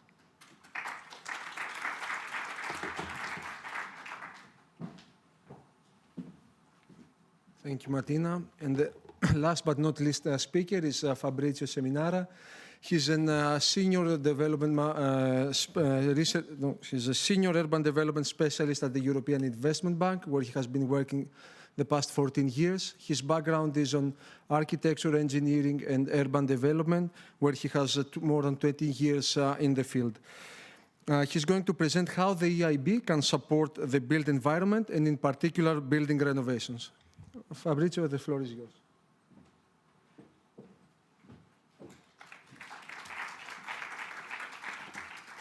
Thank you for the introduction and for the invitation and for waiting till the last, very last presentation. I hope you were not very overloaded. So a few words about the EIB before I can start. The European Investment Bank is the financial arm of the European Union. We work in close cooperation with the Commission, and we are the largest multilateral lender worldwide. We have invested since the creation of the EIB 1.5 trillion euro since 58 in 14,000 projects in 160 countries. So we operate mainly in the EU, but also outside of the EU. So what are the key priority areas into which the EIB invests? As you can see on the screen, innovation and digital transition is one of the key areas, and for the built environment is more related to sustainable cities and regions. We have invested in 2023 more than 21 billion euro in projects within the sustainable cities and regions. So who are our key typical counterparts? So it's national governments, regions, but also cities, promotional banks, public entities. It can be companies that are in the field of transport, water, solid waste, social and affordable housing companies, well-established funds, but also private corporations. So we can also work with private corporations in projects that have a public policy goal. You can see in the last part of the slide what are the no-goes, so the non-eligible activities. Basically, as you can see, are activities that are not linked to a public priority. But basically, it's quite a large number of clients that we can have in Europe and abroad. So what are the key areas into which the EIB invests, in particular in our division, which is the Urban Development Division? The first pillar is integrated urban renewal and development. So we finance projects that are multi-sector and multi-component investment programs. These ones are mainly regions and municipalities, but we also finance individual public building construction, new construction, renovation, renewal, and reuse of existing assets. We also can finance area-based site urban regeneration project. With the second pillar, we are very much focused recently in housing. So we invest into social and affordable housing, but also we can cover student residencies, senior homes, and refugee accommodations. And the third pillar is related to urban regeneration of deprived areas. We can cover land decontamination projects, for example, but also the remediation of development sites, the regeneration of deprived areas, and the upgrade of informal settlements and slums. This is mainly outside Europe. How do we propose our financing? We have a broad spectrum of different financial products. The very first one is a classical investment loan, which is given to a single project that is mature enough and into which we can do a proper due diligence. We have a limitation there, which is that project must be, total project cost must be above 100 million euro. And this means including fees, contingencies, and construction costs. The EIB is financing up to 50% of the total project costs. That's why we have this threshold. The second product is the what we call framework loan, which is a more flexible product, which is used mainly with municipalities and regions, where we define eligible sectors, and then within those eligible sectors, at a later stage, the municipality can allocate funds to specific projects. So it's not needed that the projects are fully defined when we define the loan, and this gives a great flexibility to the municipalities to adjust according to their investment plans during a multi-annual plan and changing environment. The third financial product is what we call MBIL, so multi-beneficiary investment loans, and these can be smaller projects. In this product, we rely on intermediary financial institution, and in most of the cases is national promotional banks, into which we will agree with them what will be the eligible type of projects and clients, and we will then lend to this intermediary who will then select the projects. And the fourth financial product relates to broader national programs that member states will be defining, and the EIB will be investing directly into those national programs. So what are now the key requirements for a project to be financed by the EIB? The very first one is that the project must meet at least one of the EIB public policy goals. In the case of the built environment, in most of the cases, is sustainable cities and regions, but it can also be projects that are contributing to climate action and environmental sustainability, or projects that are located in cohesion regions where we see the alignment to the cohesion policy of the European Commission. So the project must be technically sound and financially viable. It has to show an acceptable economic return. By this, we also understand the broader economic benefits of the projects, also on its impacts on the surrounding areas, not only the project itself. Of course, it has to comply with environmental protection and procurement regulations, and it must be aligned with the city strategies and the urban planning strategies. So what do we request for a project as a mandatory requirement when it comes to the Paris Agreement alignment? In particular for buildings, it's very straightforward. It has to be aligned with the Energy Performance of Building Directive, as it has been transposed into the national legislation. So we will be checking what are the thresholds for that type of project in that location in the country where we operate, and see what is the result of the energy performance for projects. In the case of the renovation, is basically the same, so that they are aligned with a major renovation criteria. Outside of the European Union, it's a little bit more complex, of course, because we do not have the baseline, which is the Energy Performance of Building Directive, but we will be checking whether they are following, for example, a green building certification, and if they have achieved the energy performance targets for the certification, and in the case of the renovations, to which extent the energy savings can be achieved to ensure at least a minimum threshold. What we cannot finance, of course, is buildings that are dedicated to extraction, storage, transportation, or production of fossil fuels. They are not eligible under the EIB policy.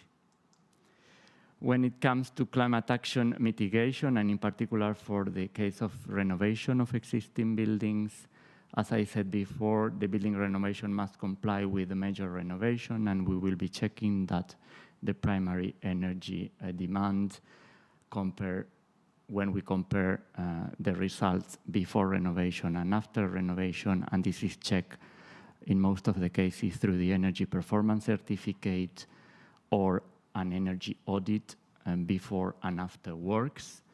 And outside of the European Union, we keep the same thresholds, but we will be using baselines that are recognized internationally as green building certifications.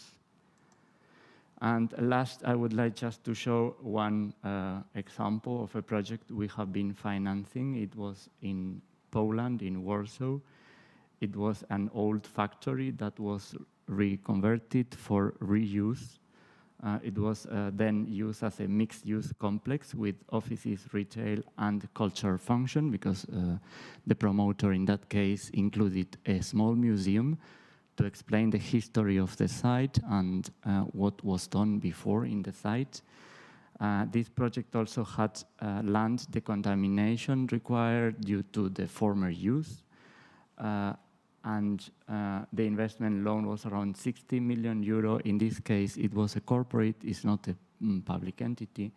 We managed to finance this project with this borrower, and the project achieved the BREEAM Excellent certificate. Of course, the energy savings before and after for the renovation part were above 30% of the primary energy demand.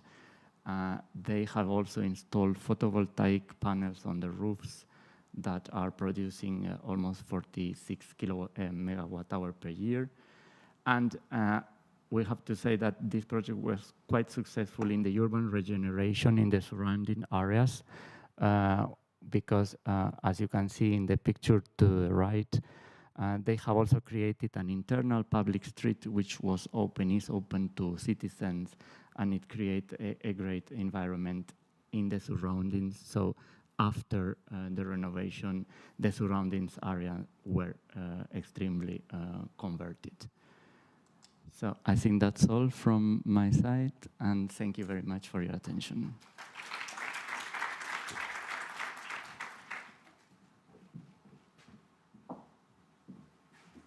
Thank you, Fabrizio. Thank you to all the speakers.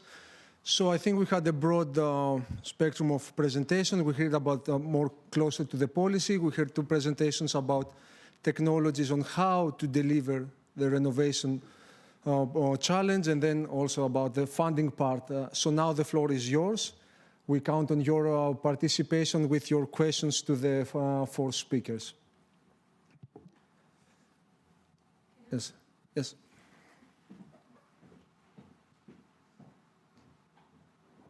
Some simple house rules. Present yourself, name and affiliation. Okay, my name is Rita Moura. I'm from Portugal, from a construction company, but also the president of National Technology Platform, the construction platform. And what I see in the last presentation, which I appreciate a lot, is that probably in Built4People, we have also to find some subjects related with urban regeneration. Because I truly believe that cities are probably one of the most important inventions in the world.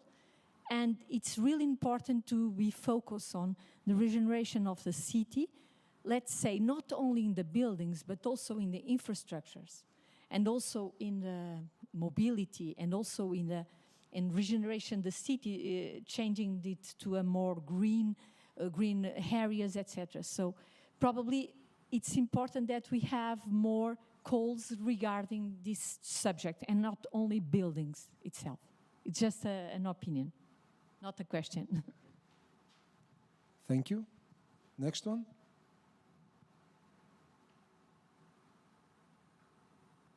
Okay, maybe you need some encouragement. I'm going to start maybe with Lucas.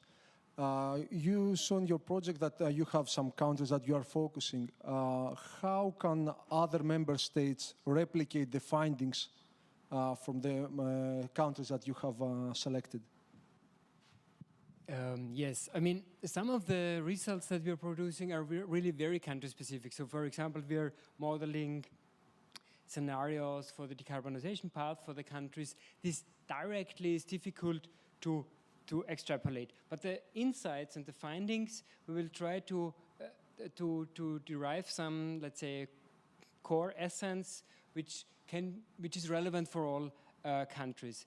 A lot of, for example, this example that I brought from Slovakia, they have shown how to use really intensive, comprehensive stakeholder engagement processes in the NPRP. So this should be replicable to all member states. And this type of recommendations we will try to provide and develop in a way that member states can build on them in general.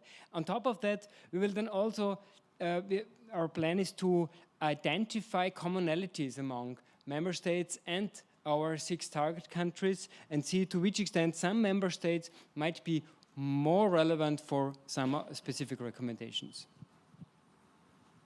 Thank you, Lucas.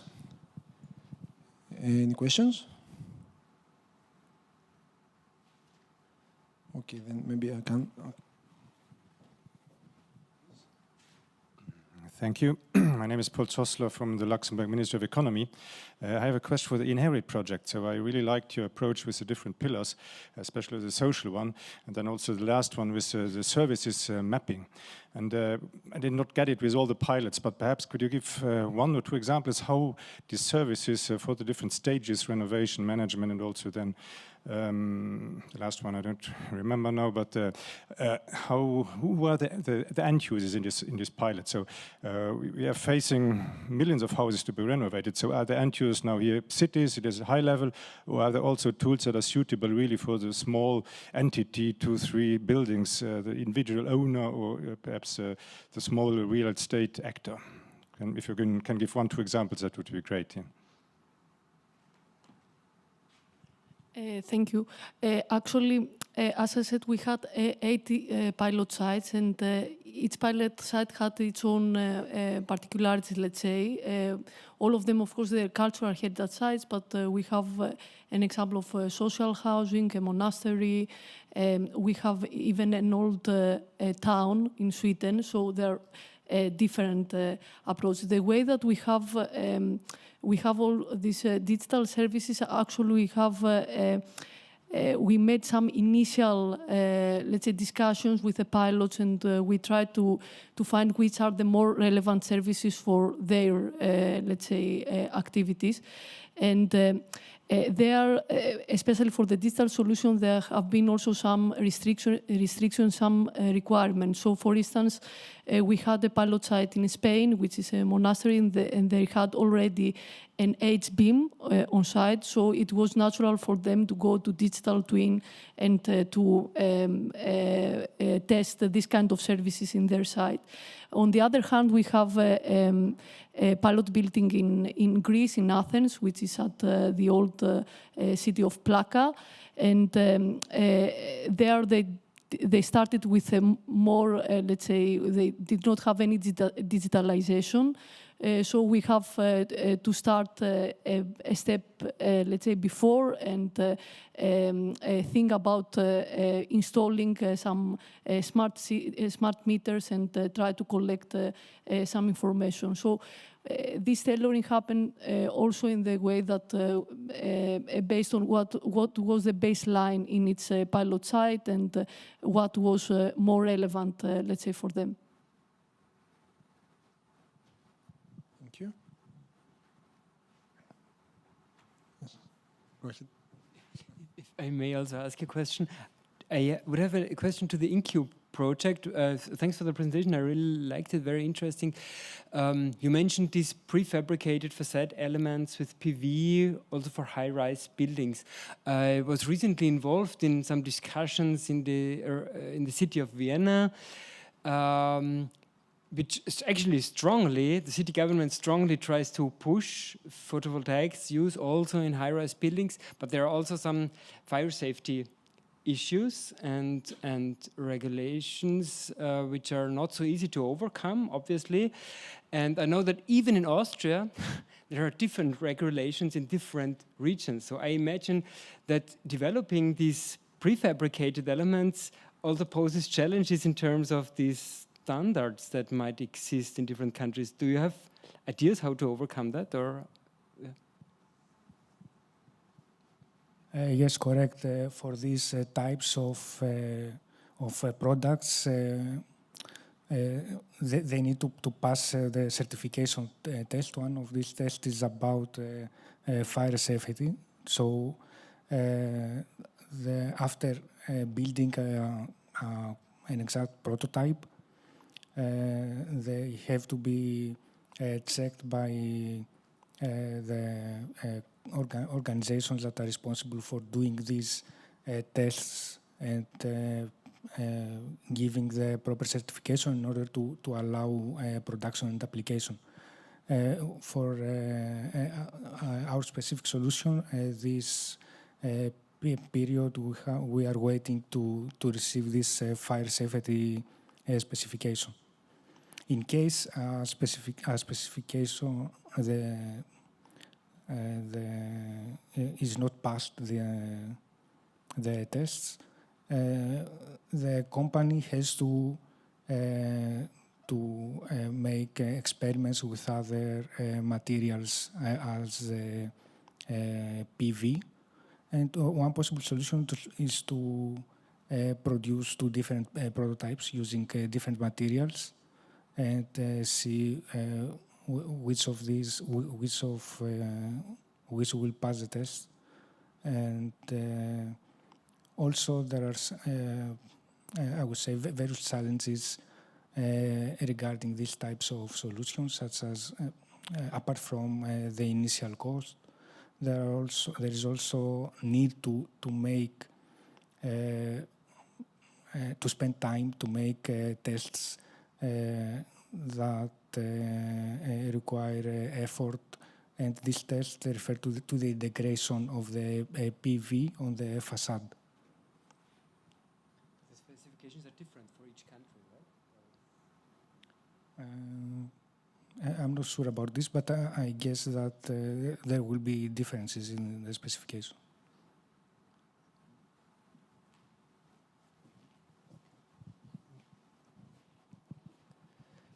Okay, then maybe one question about to you, Fabrizio. I think most of the audience, I think, are related to some Horizon projects. So maybe something that they want to ask is whether there are any funding opportunities from EIB about to support successful results of Horizon projects.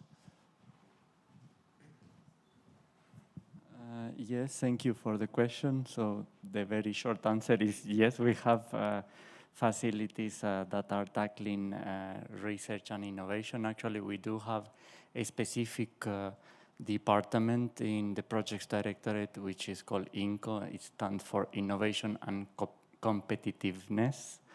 And there they assess projects in research and innovation, and they can cover even research and development facilities, infrastructure, but also research itself, so the activity with grants. We can also cover research infrastructure, science and technological parks, investments, including digital innovation hubs.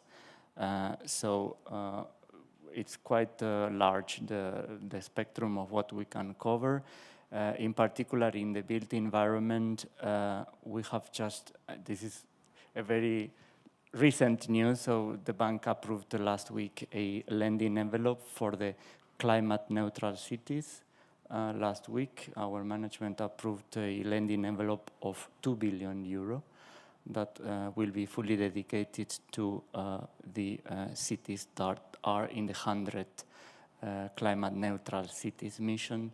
And of course, it will be spreading for individual projects around Europe. So definitely we can support research and innovation and projects deriving from Horizon. Okay, I guess these are good news for you. And then maybe another successing question. Then what would be your advice to applicants in order to increase their chances of receiving funding?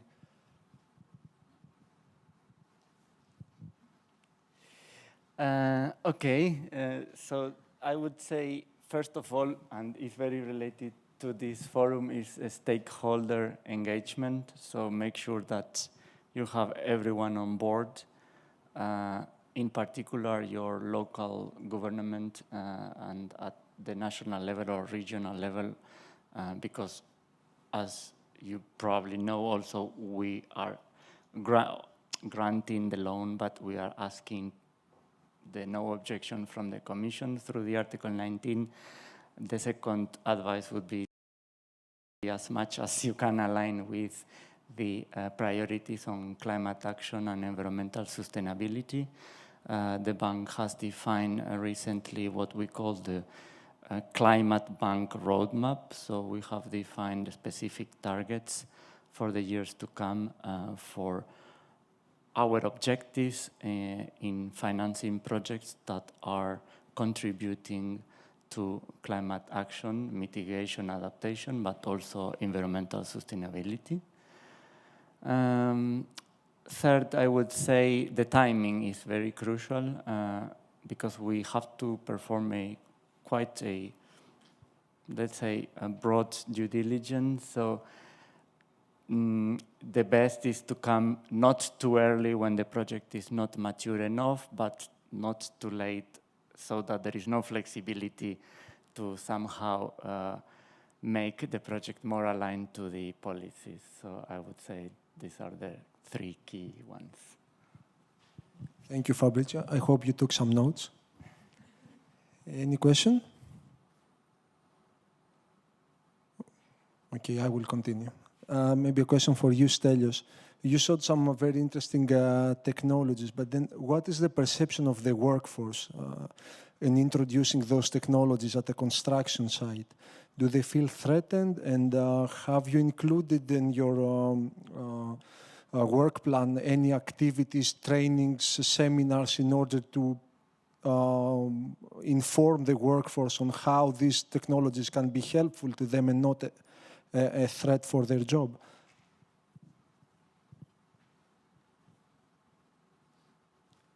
Yes, many workers see the potential benefits of automation, such as, for example, the improvement in productivity.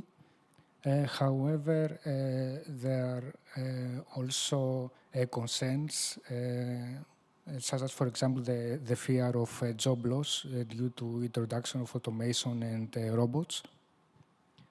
A good thing is that studies show that if training is involved, training on new technologies, then the perception of the workforce becomes more positive. Therefore, training is an important issue.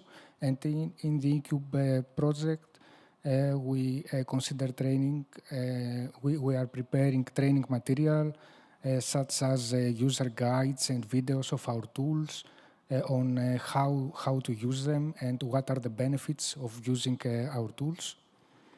And also we are planning to make training seminars, workshops to both external stakeholders and companies, and also workers working on our demo sites. Also, we have a training dashboard, which is it is under development. It will be an open web-based tool that will host all the training material that we will create. So it will be available to anyone. Lastly, we are developing an augmented reality-based training that it is mainly for use for on-the-job training by the workers, showing them how to perform selected procedures correctly by using 3D models, images, and videos via a tablet. Thank you. And then a second question. We see that robots usually are linked with, let's say, clean, well-defined working environments, like a production line, for example, for the automotive industry. What are the challenges when you are introducing such a technology in a dynamic working environment like a construction site, which maybe it is changing daily? One main challenge, a very important topic, is safety, especially in places where robots and people work together. So one solution to this is to have a monitoring system that will monitor in real time various parameters through sensors. In Incube, we are developing such a monitoring platform using different types of sensors. And after collecting this real-time data, there is also analysis in real time in order to make use of them and produce proper notifications to the workers. These notifications, for example, are for detecting possible collisions between robots or between robots and workers, or inform workers about when entering, in case they enter a forbidden area at the construction site. So these are two indicative examples where we can improve safety. Another challenge regarding the use of robots is that we need to have up-to-date information about the status at the building, at the construction site. So this can be done by using BIM information, so that the operators of the robot to know what to do next and how to operate the robot in an optimal manner. So this integration of BIM models is important as well. Thank you. She raised her hand first, but then I will come to you.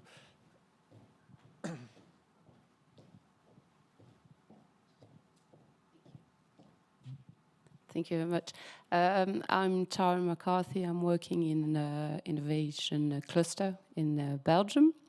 And I'm looking for information because as we are working with searchers, private and academic searchers on industrialization, so including off-site, but not only. I would like to know how to reassure the construction companies to invest in research for industrialization, and that the result will go to the European market, because I heard that the Chinese were making pressure on Europe to edit standards and norms, and I think that's quite dangerous because the results of the research might not be for the European market if we open it. And so how can we, go towards standardization needed for the industrialization, but without opening too much for it to be too easy for others to replicate it, but not with the quality standards that we have in Europe. So if someone has, solutions or ideas, I'm willing to have them. Thank you. Thank you. Stelios?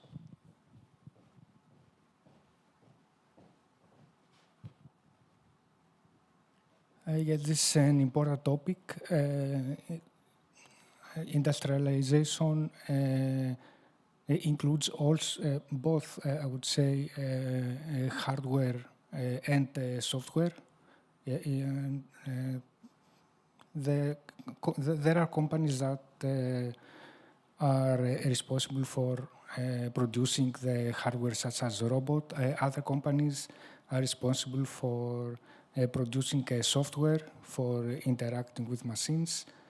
And also there are companies that perform integration work. So they integrate machines with already existing software that is available in the market. So it is important to have standards to perform these communications, and I see that there is a room for innovation and leading within Europe in such domains.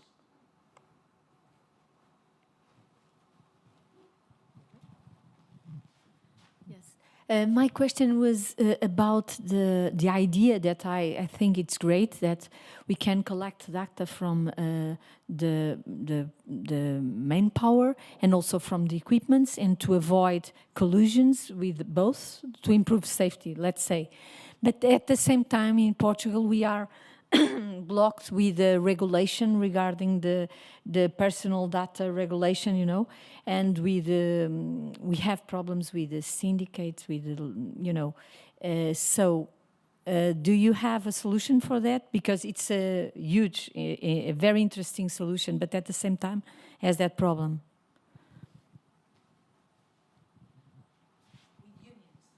Yes, of course, privacy is very important, and in any case, GDPR directives have to be respected. So one solution to this is to use anonymized data and restrict the access to raw data, such as, for example, data that reveal how to say the positions of a worker through its wearable tag, for example, and to be used only by the system to produce an alert when needed. And so restriction of access and also the storage must be of this data, sensitive data, must be protected, and to delete automatically after a period of time that will be of no use. We still have 5 minutes before the door opens and then a lot of people come back in the room. So any last questions?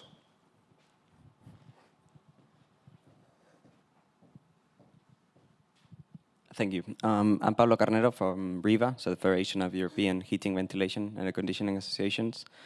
My question is a bit broad, but I think it's better targeted or addressed to Lucas. It is about any new indicators that can further promote the renovation of buildings, especially when the baseline, so when the starting point is buildings that cannot guarantee comfort of their occupants because they are, for instance, energy poverty or they don't have ventilation systems. So what is your experience based on the mapping of the existing solutions in Europe, or what is the proposal for EPD-wise or any other project about establishing a level playing field? Because otherwise, if we're only speaking about improved energy efficiency, there are some buildings that need to be renovated but are actually going to consume more energy because they need to bring it to the basic level of maintaining comfort or being healthy. So any insights from any of the speakers about that? Thanks for the question. I find it, I don't have a solution, but I find the question extremely relevant and important. I think this discussion about the worst performing buildings that we now have in the context of Article 9 goes exactly in this direction. There is the indicator of specific primary energy demand, but I agree there might be other indicators as well. And then also the question, is it, let's say, measured consumption or calculated demand? Goes exactly in this direction. No, I think I would say that's what I meant also, how to identify these worst performing buildings. To my mind, definitely the comfort needs to be taken into account, so the comfort level currently achieved in the buildings, but yes, also microeconomic, socioeconomic indicators to tackle energy poverty. So we will work on that. In EPBD-wise, I'm not sure whether we will find the solution, but I hope at least some ideas. But I don't know whether others have additional ideas, comments on that.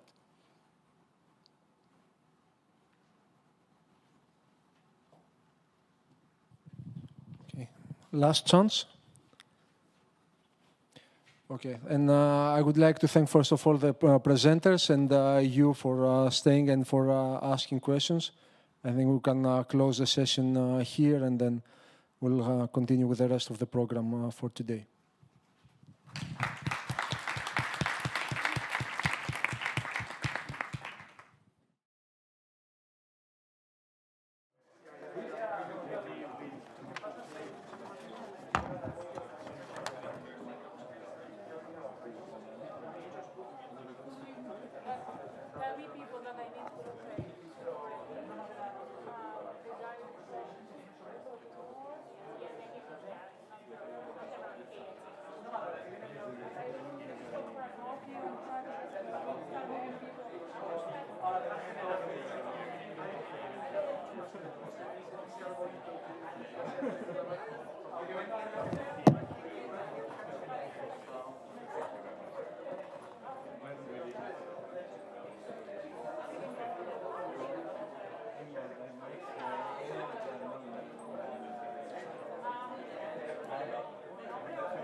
Ladies and gentlemen, ladies and gentlemen, ladies and gentlemen, may I have your attention, please?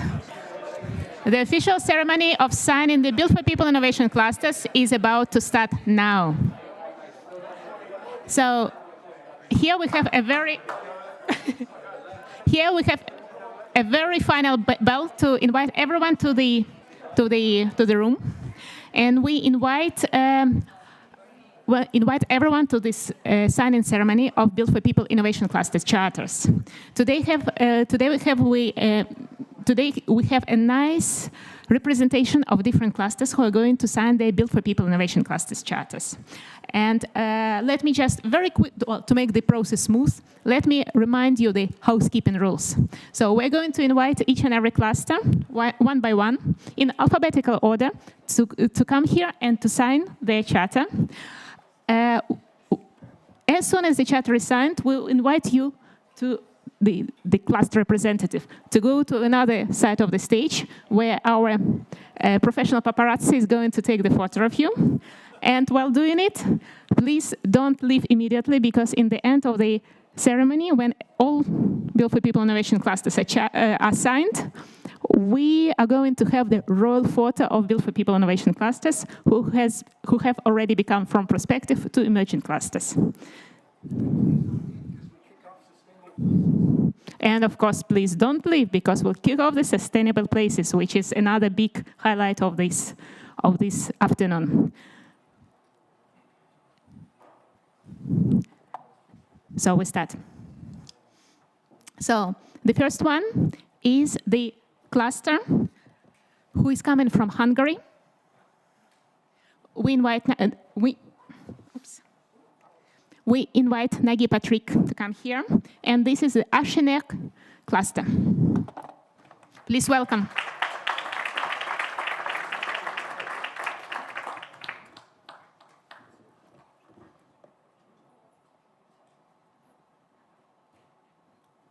A round of applause, please.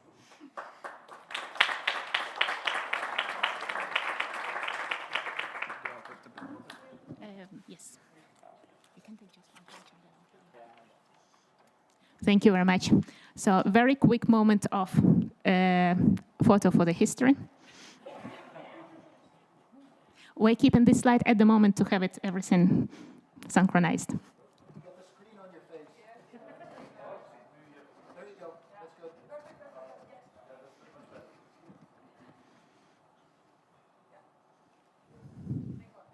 Next one. So the next one is Build Collab. Can we? Yes, please.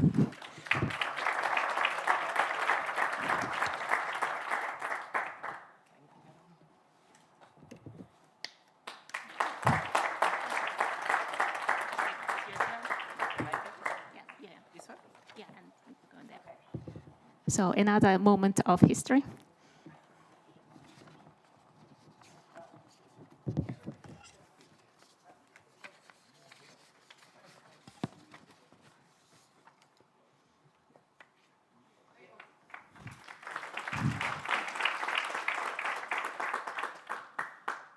And now we have cluster built, and we invite Silvia Rossi to sign the charter.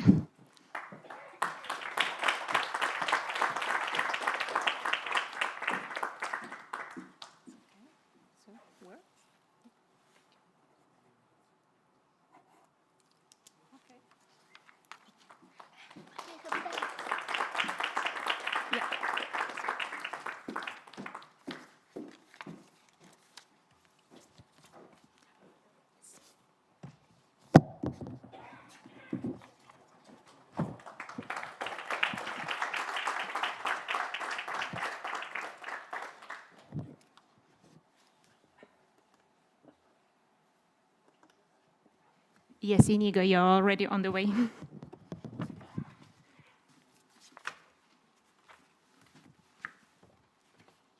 sorry. I got you here, maybe. Inigo.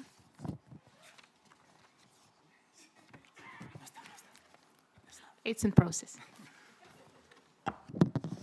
Yes.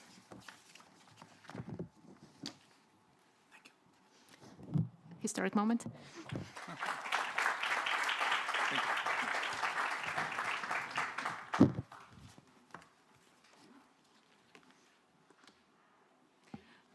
Galicia, construction cluster. Oh, no, no, I'm sorry. It was horrible.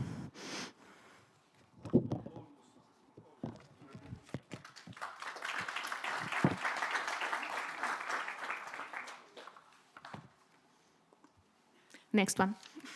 Next try from my side.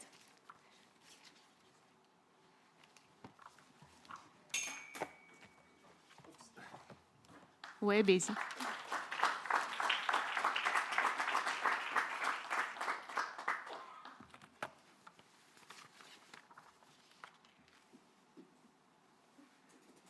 Here it is.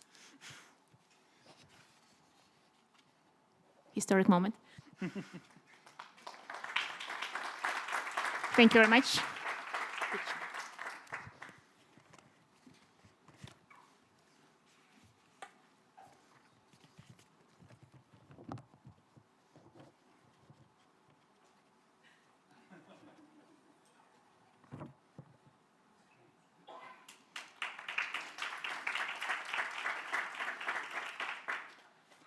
Galician wood,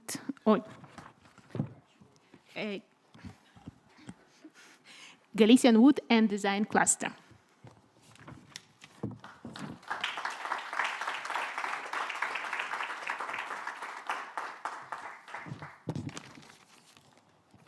Another historic moment.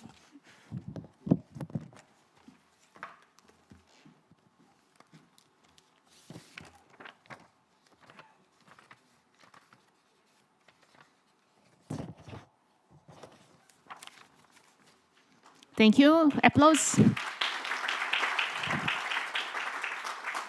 And now we're going to North, Greenhead, Finland. Bear with me a moment.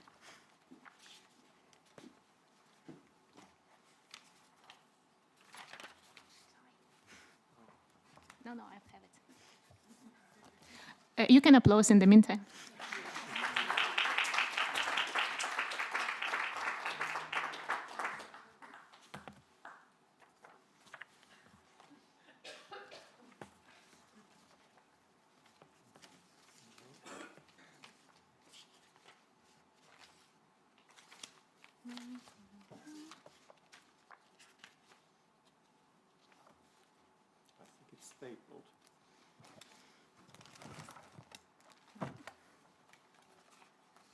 Well, you have a unique chance to say something while I'm looking for it.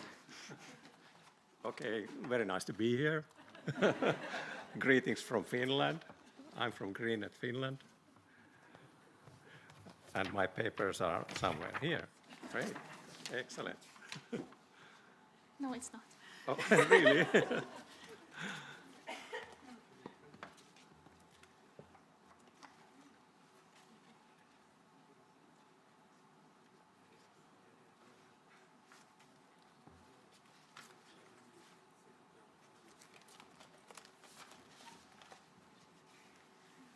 This it's one? not. No, it's not. Okay. I definitely saw it somewhere.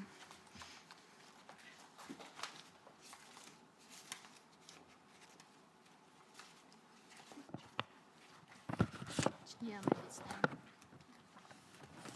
Okay. Don't think so.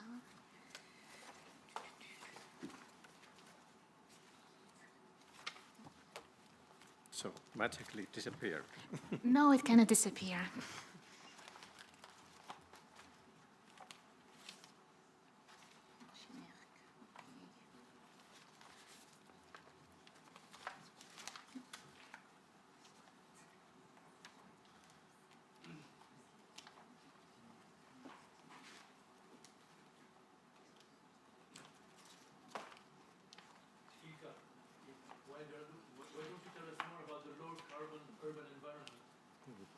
Yes, why not? Why not use it? Yes, yes.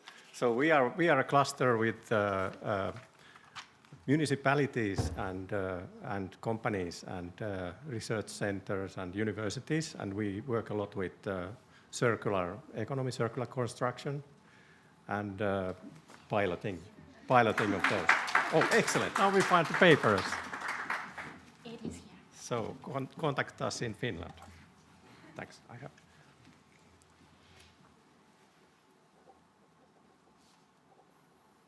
Okay. Thank you. Thank you very much for bearing with us, and yeah, huge round of applause.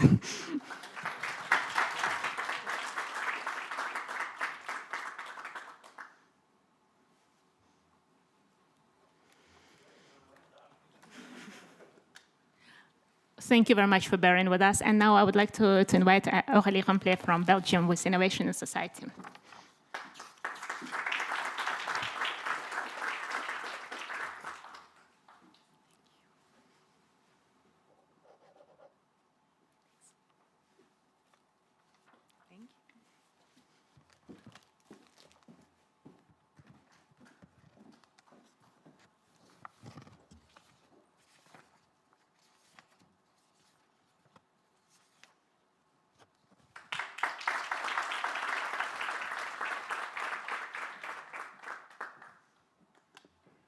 And we are going to the south Italian cluster, which is called Stress.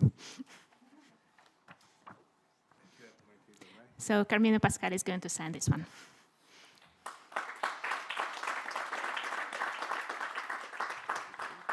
Just take one page and afterwards I'll organize it.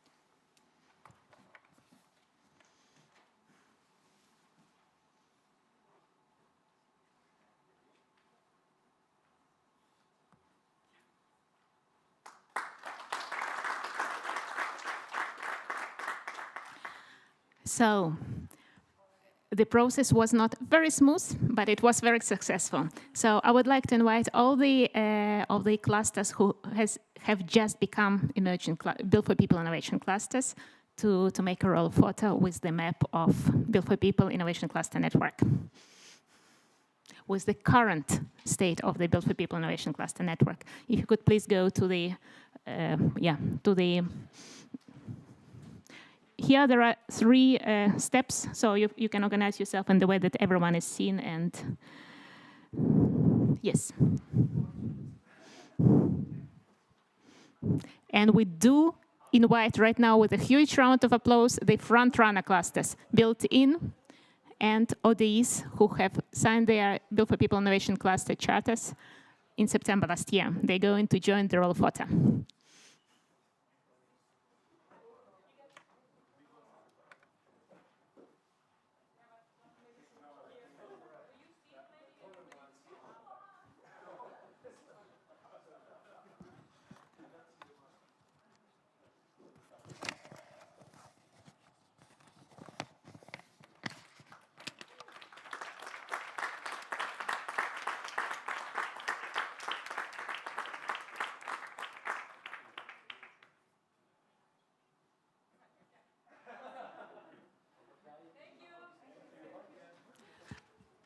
Thank you very much. If I can please ask the representatives of clusters to give me back the pages you've got, I'll compose the proper cluster for yourself in the next 10 minutes. Yes, thanks. Yeah. No, later.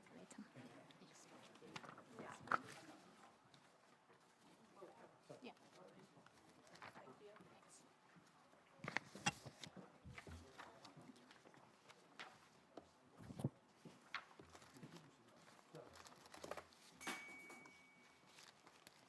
So, and now we have gone successfully through this big ceremony, and we would like to go to the final part of this Built4People Stakeholders Forum 2024.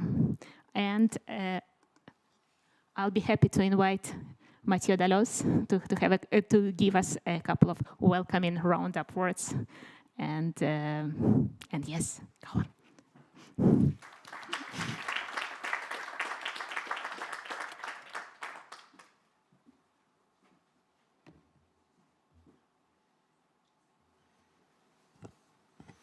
Good afternoon, still, and thank you very much for being here today. It was a really interesting afternoon from my point of view.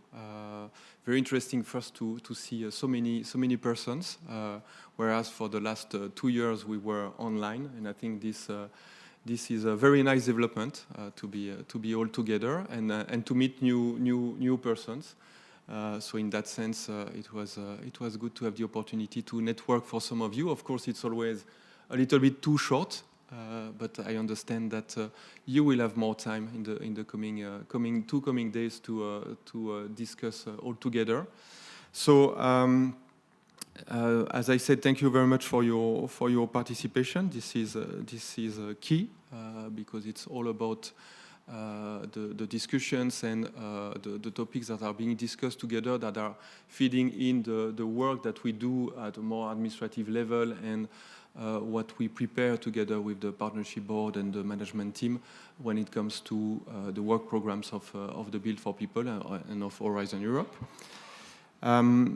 So I have to say that many buzzwords came back into the discussions today, and I think those are crucial in the work that we are doing. I think we talk about synergies, about coordination, about sharing knowledge, which is key in the work that we are doing together.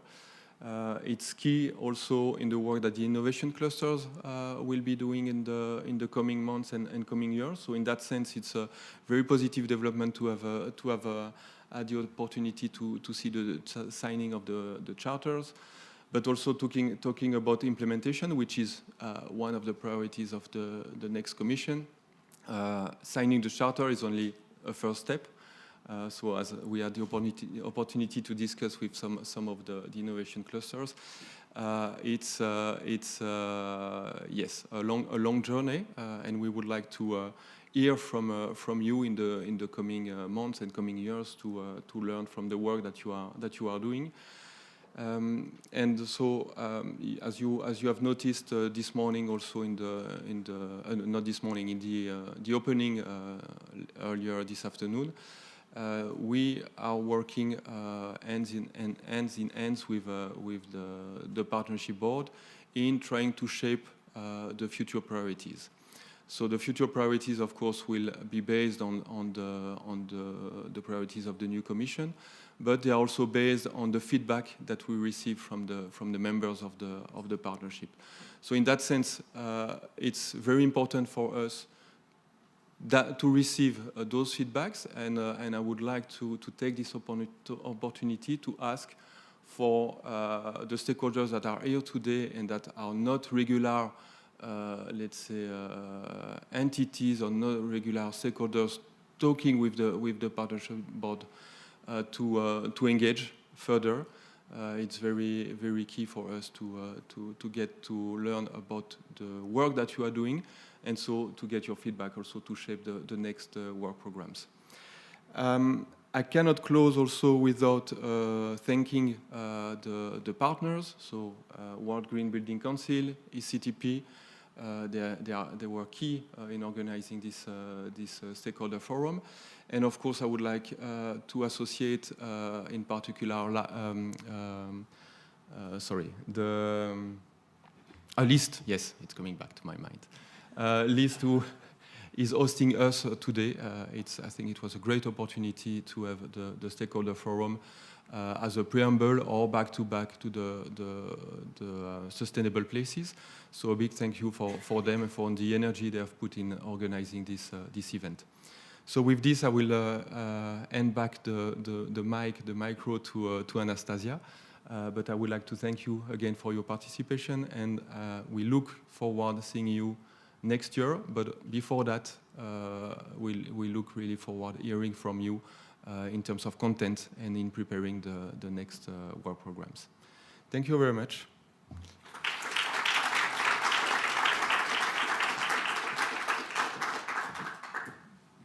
Thank you very much, Mathieu. Thank you very much, everyone who has participated in this live Built4People Stakeholders Forum. If you close your eyes for a second, you might imagine that it's Alain Zarli who is speaking to you, which is unlikely to be easy. But I would really like to invite you all to join my gratitude and my appreciations for all the work which was done by Alain behind, in preparation for Built4People Stakeholders Forum in particular, and Built4People partnership and Built4People movement in general. So thank you very much, Alain, and let us all thank him by a huge round of applause.